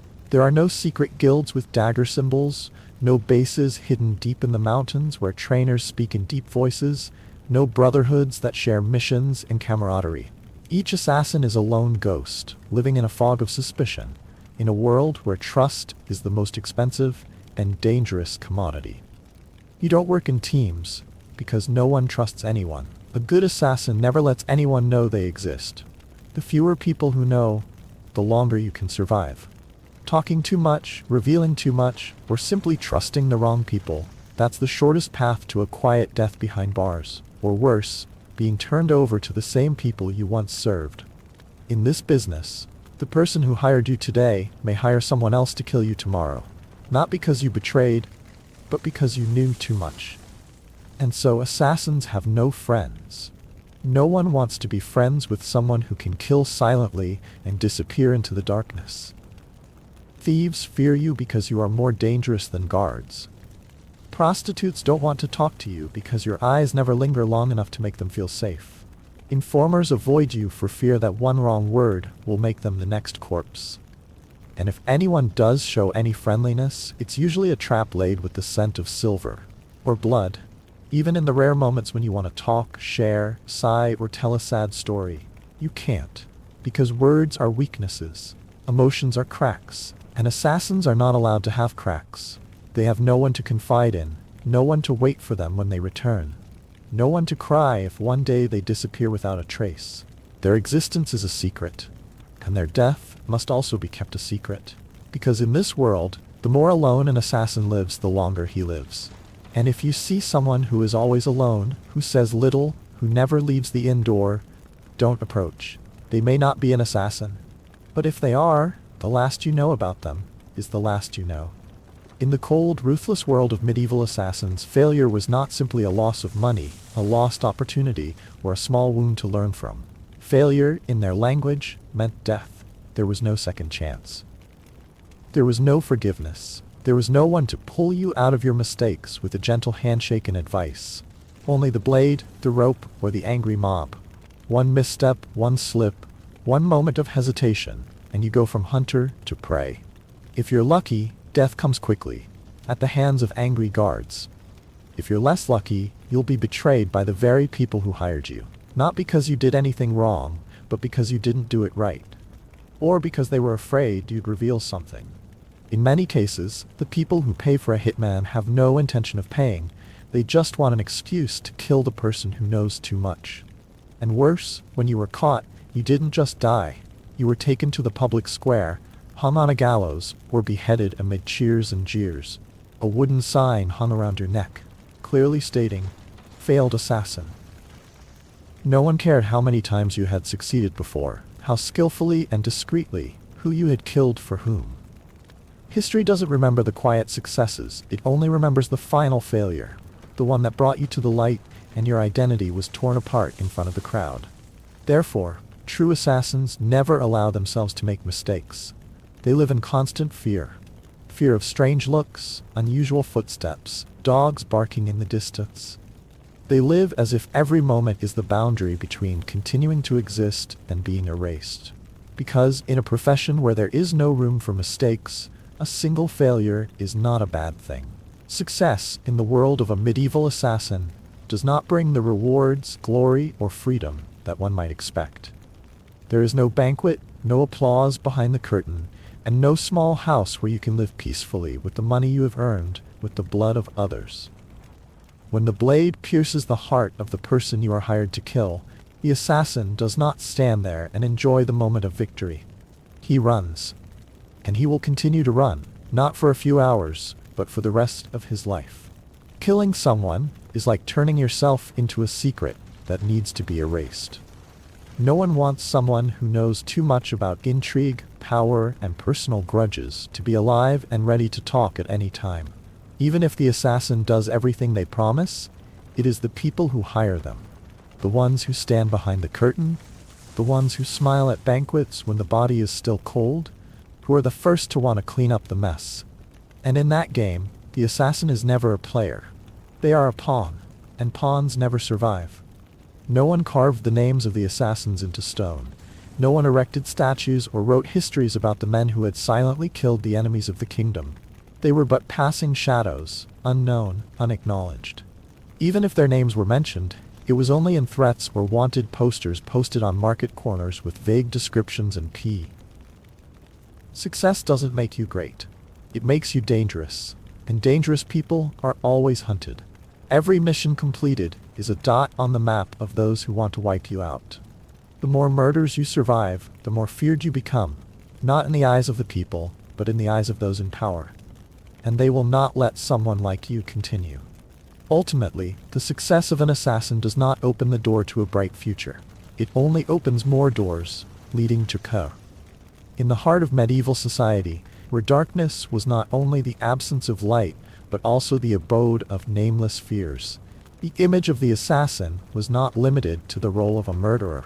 They were seen as evil entities, beyond the category of ordinary humans. When unable to explain why a person died suddenly in the middle of the night without leaving a trace, people began to make up stories, not based on truth, but on distorted beliefs born of fear. The villagers whispered that the assassins were not just men. They were black magicians who could shapeshift into black dogs, the shadow of crows, or cold winds that howled in the rain at night.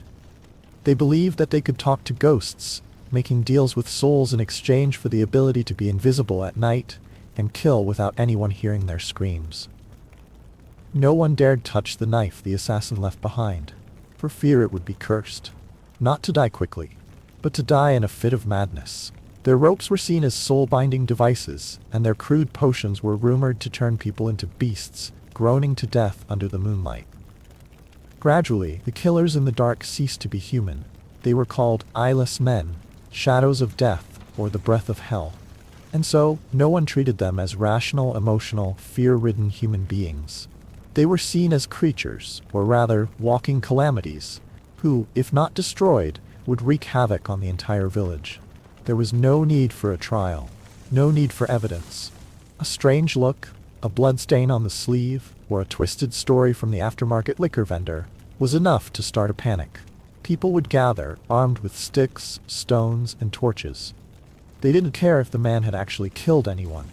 They just wanted to dispel their fear by destroying what they believed was the source of the darkness. Assassins, once discovered, did not die silently. They died amid screams, crackling wood, screaming rocks, and the glares of people who didn't necessarily hate them, but were simply too afraid to know right from wrong. And so, from being a shadowy figure, the assassin becomes the embodiment of the very fear that society cannot name. They are hunted not only for what they have done, but also for what others imagine they are capable of. In a world where reason is as fragile as tattered cloth, where twisted beliefs can smother even the truth, the death of an assassin is not unusual. It is a ritual of comfort, a way for people to suppress their own self-created panic. When most people think of assassins, they imagine mysterious vials of poison, magical liquids that, with a drop and a glass of wine, could stop a heart in an instant without leaving a trace. But the truth, like everything else in the world of medieval assassins, was far more brutal and less romantic. Poison, rather than the sophisticated tool of the learned killer, was a game of chance, a mixture of herbs and damp earth, sometimes effective, but often unsuccessful and dangerous. There was no scientific knowledge, no laboratories, no measuring equipment. Everything they knew about poisons was passed down by word of mouth, learned from half-truthful healers, or learned from the deaths of others.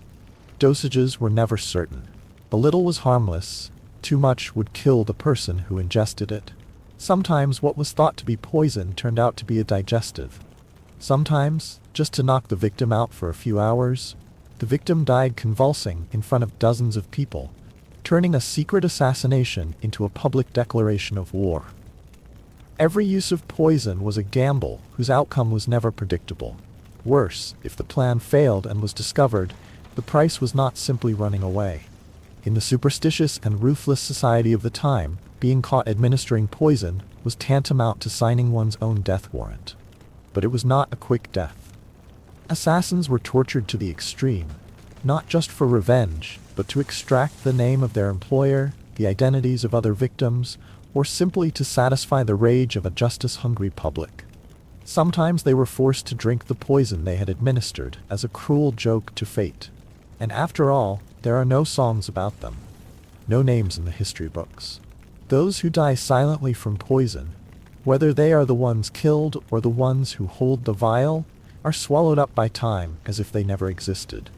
Their bodies are thrown into ditches, burned without a name, forgotten by both their employers and their pursuers. They die silently, just as they lived. Except this time, there is no one to fear. And if anything remains, it is a curse passed down by word of mouth. Never touch a glass of wine when it smells strange. Finally, after all the chases in the dark, the disguises, the bloodstains no one dares to mention, and the faces only seen in the last moments of life, the medieval assassin ends his journey in absolute silence.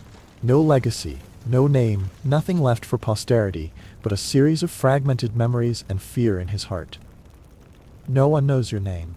Your employers never want to know, and if they do, they forget it as soon as the job is done. The people you kill never live to speak your name, and you never dare to name yourself, because that would be like painting a target on your forehead. Your name, if you ever had one, is swallowed up in dank walls, dark alleys, and moonless nights. When you die, there will be no one to cry for, no one to remember. No one will carve a tombstone for you. No grave left behind, no plot of land where your body will rest. The assassin dies in silence, and the body, if not burned or thrown into a well, is buried in a shallow pit with no name, no flowers, no visitors. Not because you don't deserve to be remembered, but because no one dares. They are afraid. Afraid that your name will be mentioned. Even the clients who hired you, the ones who should be grateful, are the first to want you gone. Because you are a living secret. You are an unerased trace. And in the game of power, there is nothing more dangerous than a walking past. So once the job is done, you are not celebrated, you become a necessity. And that is the bitterest part. The only mark you leave in this world is your disappearance. No farewell song, no enemy to honor for defeating you, no posterity to tell the story of how you lived, fought, and killed unseen. You came as a shadow, and fiato. In the shadowed world of medieval assassins, the concept of retirement was a cruel fantasy, something whispered among fools who hadn't yet killed, or among those too weary to accept the truth. For a killer of the shadows, there was no final mission that bought peace, no last job that earned freedom. The end was never a quiet home in the woods, but a knife in the dark, or a noose in the square. No one simply stopped. No one just walked away. From the moment the first life was taken, the assassin became a marked soul, destined to live not forward, but sideways, slipping between cracks in cities, never staying long enough for a name to stick. Every alias was a mask hastily sewn, every bed a trap, every town a ticking clock. You slept with a knife beneath your pillow, not out of bravado, but because the sound of a footstep outside your door at midnight might not be imagined. It might be someone like you, but faster, younger, hired by the same kind of man who once hired you. Trust, in that life, wasn't a virtue, it was a liability. The merchant offering you work might be bait. The barmaid smiling too warmly might recognize your face. The boy offering water might run to tell a guard. Even your own thoughts, your instincts, began to betray you. Because paranoia wasn't a sickness in your trade. It was the only thing that kept you breathing. And worst of all, every move you made carried weight. A step too loud, a glance too long, a moment of hesitation. In a profession where death was business, even blinking at the wrong time could be your final act. You became the hunted, not because of failure, but because you were once too good. Because you were too quiet. Because too many people needed to erase you to sleep soundly at night. So no, there was no retirement for the assassin. No golden sunset, no last drink, no farewell. There was only silence, footsteps behind you, and a life measured not in years, but in breaths taken while still unseen. And before your dreams take you too far, let me take you on a journey back in time. A journey through the night into a world as noisy, stifling, and smoky as the straw-rotten walls that shiver in the first cold wind of the season. It is the medieval tavern, a place that is never found on maps, but is the silent heart of every town, the unofficial news hub, and the only stage where an armored knight, a muddy peasant, and a wandering poet can drink themselves to a pulp, squabble, and get their pockets picked without anyone noticing. It is more than a place to drink. It is a boiling pot of strange mixtures of danger, laughter, smells, and sometimes disease, all bubbling under a thatched roof that seems to have been kept together only by magic. You're walking slowly down a muddy street, where the pavement smells like a strange mixture of horse manure, wood smoke, and the fumes of a soup pot simmering in the corner of the market. Of course, it's raining, or has just stopped, so everything is wet and slippery. Even your only shoes, which are now as heavy as stone and as cold as mud. You're exhausted, your stomach is empty, and your spirit is broken after nearly being run over by a cart full of turnips. Not once, but twice. You need a place to stop, a drink, some warmth, somewhere that doesn't mind that you're soaked, dirty, and stinking. So how are you supposed to find a pub in a medieval town where even the signs are hard to read, let alone online reviews or GPS? The answer isn't in your eyes, it's in your ears. You just listen and follow the noise. A medieval tavern was not simply a place to drink, it was a place to live, to forget, to remember, to become someone or no one. It was like an open chest, breathing in people and breathing out stories. You did not enter a tavern, you entered the pulsing pulse of a community, where laughter, swearing, clinking glasses, and the weary sighs of those who had gone too far in life all mingled together. The air inside was thick as a soup of all the things no one dared to name. Kitchen smoke, sweat, damp wool, stale beer, charred meat, and a touch of dreams that had not yet grown. Each visitor brought with him a piece of the outside world. Mud on the hem of his shirt, a suspicious look, a wound on his hand, an untold story. And the tavern refuses no one. It welcomes everyone, like a silent mother with calloused hands who has never refused any of her children, no matter in what form they return. Everything in the tavern is primitive, but not meaningless. The ceiling is so low that it forces you to crouch, like a humble ritual before entering the world of others. The straw-lined ground cannot hide the smell of time, but it warms the footsteps of the weary traveler. The tables and chairs are crooked and old, but they are witnesses to hundreds of evenings where people have cried, sung, loved, fought, and forgiven. There is no privacy, but in this very close and messy space, people are closer to each other, more exposed, because here, no one has anything to hide. And in the midst of all that liveliness, there is always one person who keeps the rhythm, the innkeeper. They do not have thrones, but they are the ones who truly run this small kingdom. No one knows exactly where they come from, only that they have been here longer than the wooden beams on the roof. They are the ones who know when to pour another drink, and when to take the cup back from the hand of someone who has had too much to drink. They can be a friend in the afternoon, a judge at dusk, and a guard at midnight. Men are often gruff, but their eyes are a storehouse of memories from the coldest winters and the longest summer nights. Women are the ones who can silence a room with a glance, not out of fear, but out of respect. They know who is lying, who is running away, who is in love, and dares not speak. They do not need paper or pen. Their memory is a living map of every person who has ever passed through their doors. In an age without social media, without newspapers, without a place to vent, the pub is the network of human emotions. There, information is passed around like glasses of beer. A little distorted, but still enough to connect. There, strangers become friends after a few drinks, and sometimes enemies because of a bad roll of the dice. But no matter what happens, the tavern keeper is the one who works miracles, keeps things from collapsing, keeps the party going, keeps the fire in the hearth and in the hearth never completely extinguished. A medieval tavern is a place where people return to their most naked nature. Weak, conflicted, longing to be understood, to be heard, to be drunk. And in the midst of that world, smoky, noisy, rough, we realize a simple but profound truth. Sometimes in the most seemingly chaotic places, people find belonging. Not because it is perfect, but because it accepts us, just as we are. In a medieval tavern, ordering a drink is like rolling the dice with fate. Sometimes you get a sip that warms your heart, sometimes it tests your stomach, and if you are unlucky, your life. A drink in a pub isn't something to be sipped for pleasure. It's something to help you escape the winter chill, forget about the day's toil, or strike up a conversation with a stranger. But whatever the purpose, one thing's for sure, you won't have much choice, and any choice comes with a bit of risk. The most common is ale, a cloudy beer, thick, warm, brewed on site, unfiltered, unpasteurized, without any of the processes you'd expect from a modern brewery. A pint of ale back then might carry barley lees, floating foam, and if you were lucky, a mysterious hair or other unidentifiable trace. There was no refrigeration, no preservation.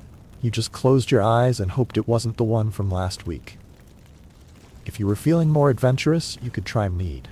The name sounds poetic, and on rare occasions the taste was as sweet as the song. But sometimes it was so astringent that you'd feel like you'd just drunk real bee venom. It was usually reserved for the wealthy, or for special occasions, or simply when the barkeep was in a good mood.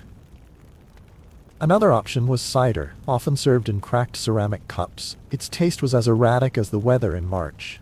One day it was refreshingly sour, the next like vinegar mixed with spring water. But it was still preferred to plain water, because, strictly speaking, clean water was a luxury. Wells were rarely well protected.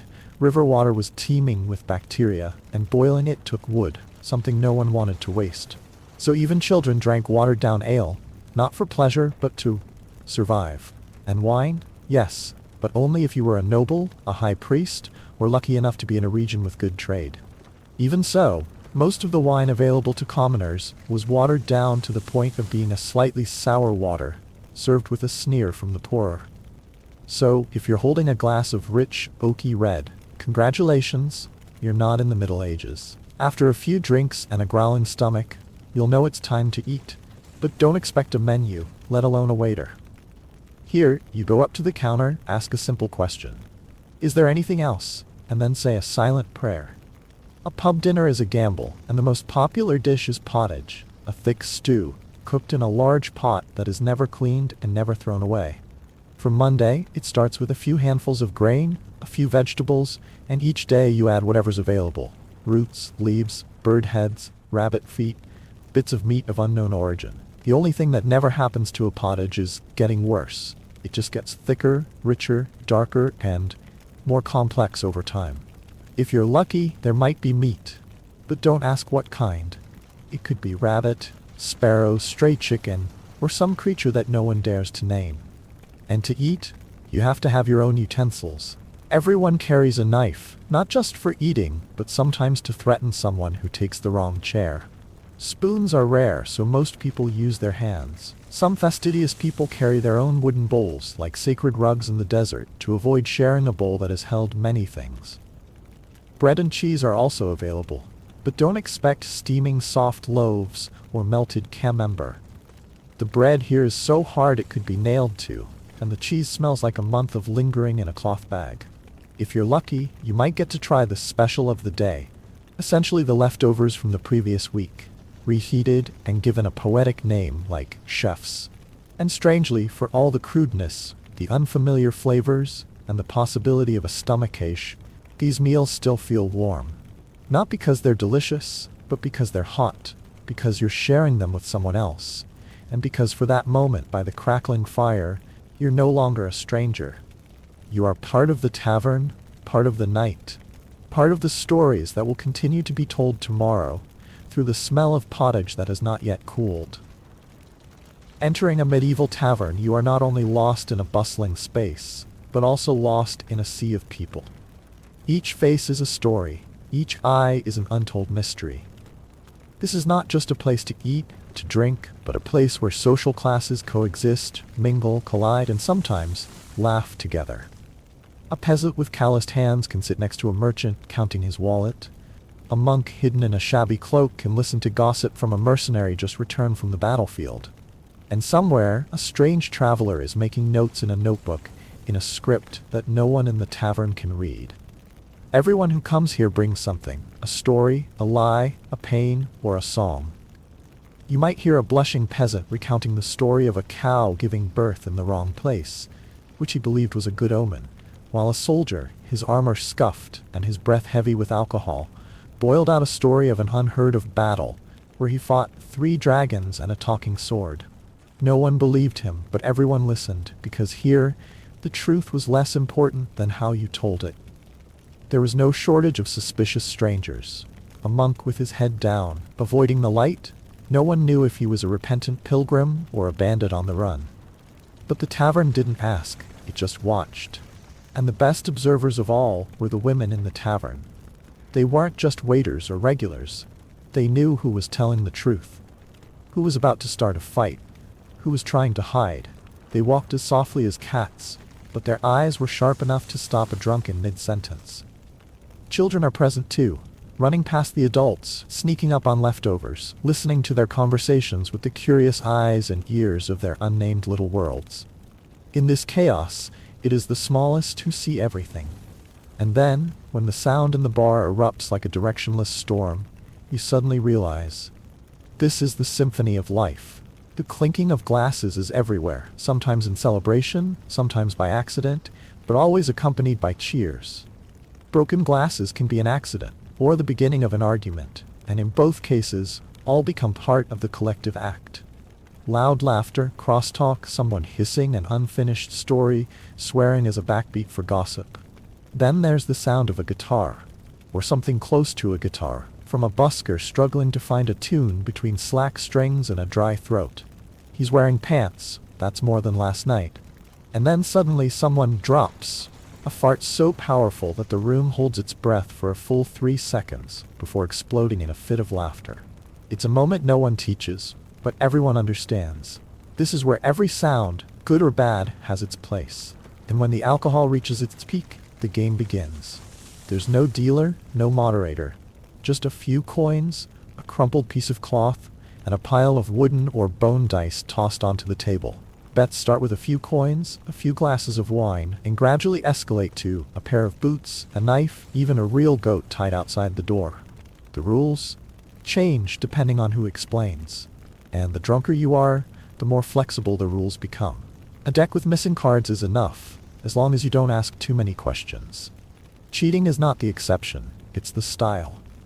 A smaller than usual die slipped down your sleeve, a card secretly marked with a fingernail, a well-timed cough that makes your neighbor change his mind. It's all part of the I never cheated act. But be careful, laugh it off, but if you expose the wrong person, you could end up with a beer in your face or a chair in your back.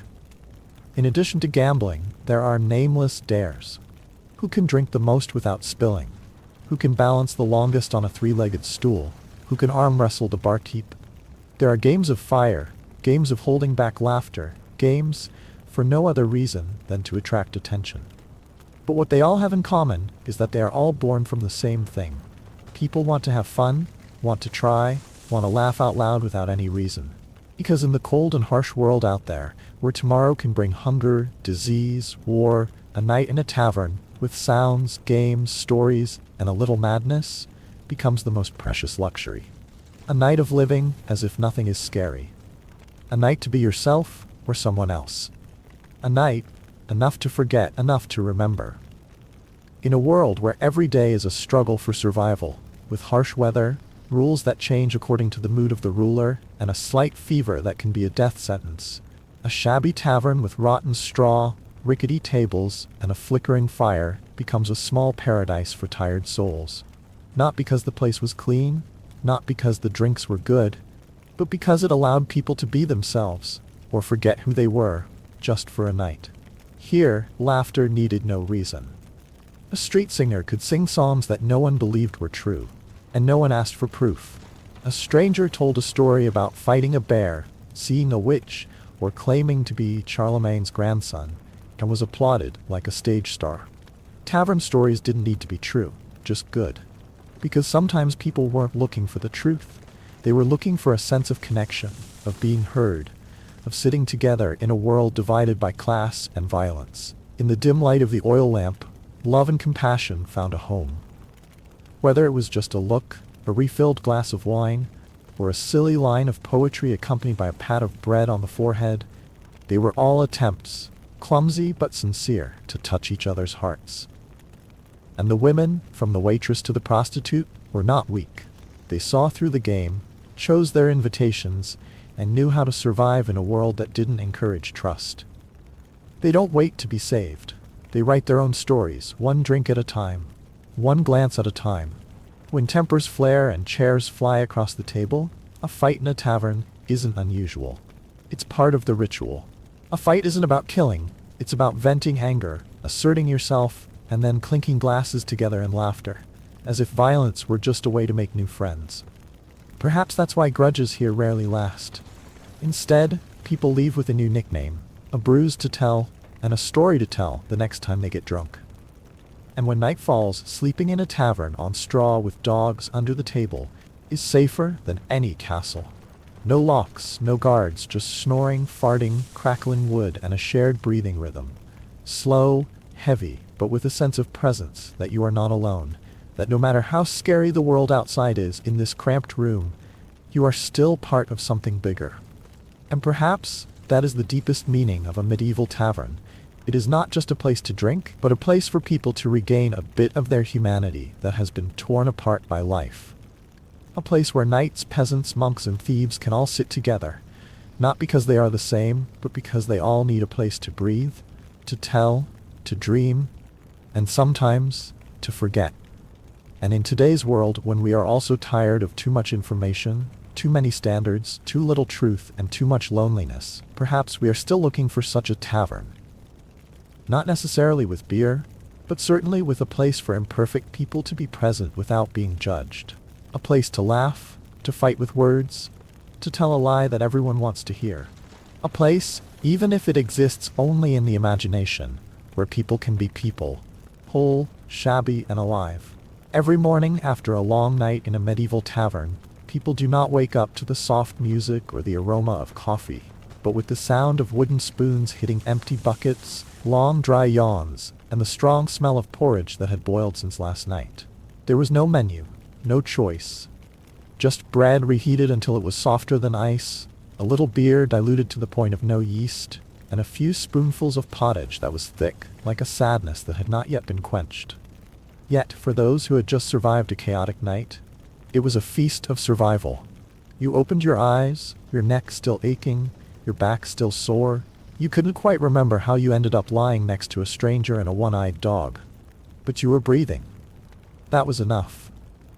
And then, like every morning in this harsh world, the tavern begins its familiar life cycle. The sound of footsteps dragging across the damp straw floor, the whispering of people recounting the events of the previous night, each time adding a little more color, a little more fiction, and then laughter breaks out, crisp, as if they themselves can't believe they're still alive. The world outside hasn't changed. Still hungry, still cold, still full of incomprehensible laws. But inside these rotten wooden walls and tilted thatched roofs, the tavern continues to exist like a small buoy in the harsh sea of life, where people come not just to drink, but to exist together. It was not a place to forget reality, but a place to face it, with laughter, with stories, with a clink of glasses with the person with whom you had fought the night before. Because in that age, where everything could be taken away, land, honor, life, there was one thing that no one could take away from a person: the ability to tell stories, to listen to each other, to be present. And the tavern, in its crudest but truest way, was the sanctuary of that. Not the church, not the castle, not the market, but the tavern where the most broken lives found the warmth of community. A soldier who had lost his comrade, a failed thief, a mother who had lost her child, a penniless merchant, all could sit together without having to explain anything. No one asked who you were, what you did, where you came from. Just sitting down, pouring a drink, and listening or telling a story, true or false, was enough to make you feel accepted.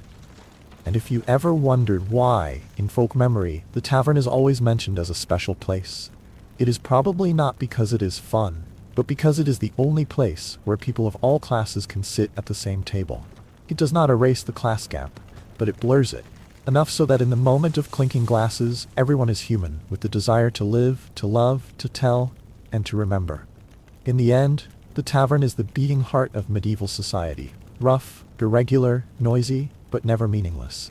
In an age when life was so fragile, a place that made people laugh, sing, fight, forgive, and sleep next to each other is not a tavern, but a small miracle. A miracle that comes not from God, but from people themselves. From resilience, from tolerance, from the desperate need to belong somewhere, even if only for a night, even if only by a dying fire. And that's what makes taverns timeless. Timeless, because wherever people need each other, there's always a tavern waiting to live on. And when you step out of the tavern in the morning, the newly risen sun shining on the damp stones beneath your feet, you may feel a dry throat, a foggy head, muddy shoes, and a bruise that comes from nowhere. But you're strangely warm inside. Because you've spent a night that wasn't simply about drinking or listening to stories. You've lived as part of something bigger. You have sat in a crowd of strangers and still felt accepted. You have laughed. You have told stories. You have been silent. You have clinked glasses. And even if only for a fragile moment, you have found a sense of belonging. The medieval tavern was not just a place where people went to get drunk, but a place where lonely hearts came together. In a world full of darkness, it was a flickering but persistent light. It was the clearest mirror reflecting the real life of the people of that time. Chaotic, rough, but full of life and humanity. There, sadness is not hidden, joy needs no reason, and people, whoever they are, have the right to tell a story, to listen to a song, and to sleep by the fire without fear. And perhaps, no matter how much time passes, no matter how civilized society is, we still need a tavern somewhere in life. A place for sharing, for laughter, for stories that are harmless but connect souls. A place that is not perfect but real enough. Enough to live. And enough people. So if you ever have the chance to walk into a small room filled with laughter, warm lights, and someone offers you a drink, don't refuse. Because who knows, it might be the modern version of a medieval tavern, where people's hearts still beat in the old but loving rhythm. It is the clearest mirror reflecting the real life of the people at that time. Chaotic, rough, but full of life and humanity. There, sadness is not hidden, joy needs no reason, and people, whoever they are, have the right to tell a story, to listen to a song, and to sleep by the fire without fear. And perhaps, no matter how much time passes, no matter how civilized society is, we still need a tavern somewhere in life. A place for sharing, for laughter, for harmless stories that connect souls. An imperfect place, but real enough. Enough life, and enough people. So if you ever have the opportunity to walk into a small room, filled with laughter, warm lights, and someone offers you a drink, don't refuse. Because who knows, it might be the modern version of a medieval tavern, where people's hearts still beat in the old but loving rhythm. It is the clearest mirror reflecting the real life of the people at that time. Chaotic, rough, but full of life and humanity. There, sadness is not hidden, joy needs no reason, and people, whoever they are, have the right to tell a story, to listen to a song, and to sleep by the fire without fear. And perhaps, no matter how much time passes, no matter how civilized society is, we still need a tavern somewhere in life. A place for sharing, for laughter, for harmless stories that connect souls. An imperfect place, but real enough. Enough life. And enough people. So if you ever have the opportunity to walk into a small room filled with laughter, warm lights, and someone offers you a drink, don't refuse. Because who knows, it might be the modern version of a medieval tavern, where people's hearts still beat in the old but loving rhythm.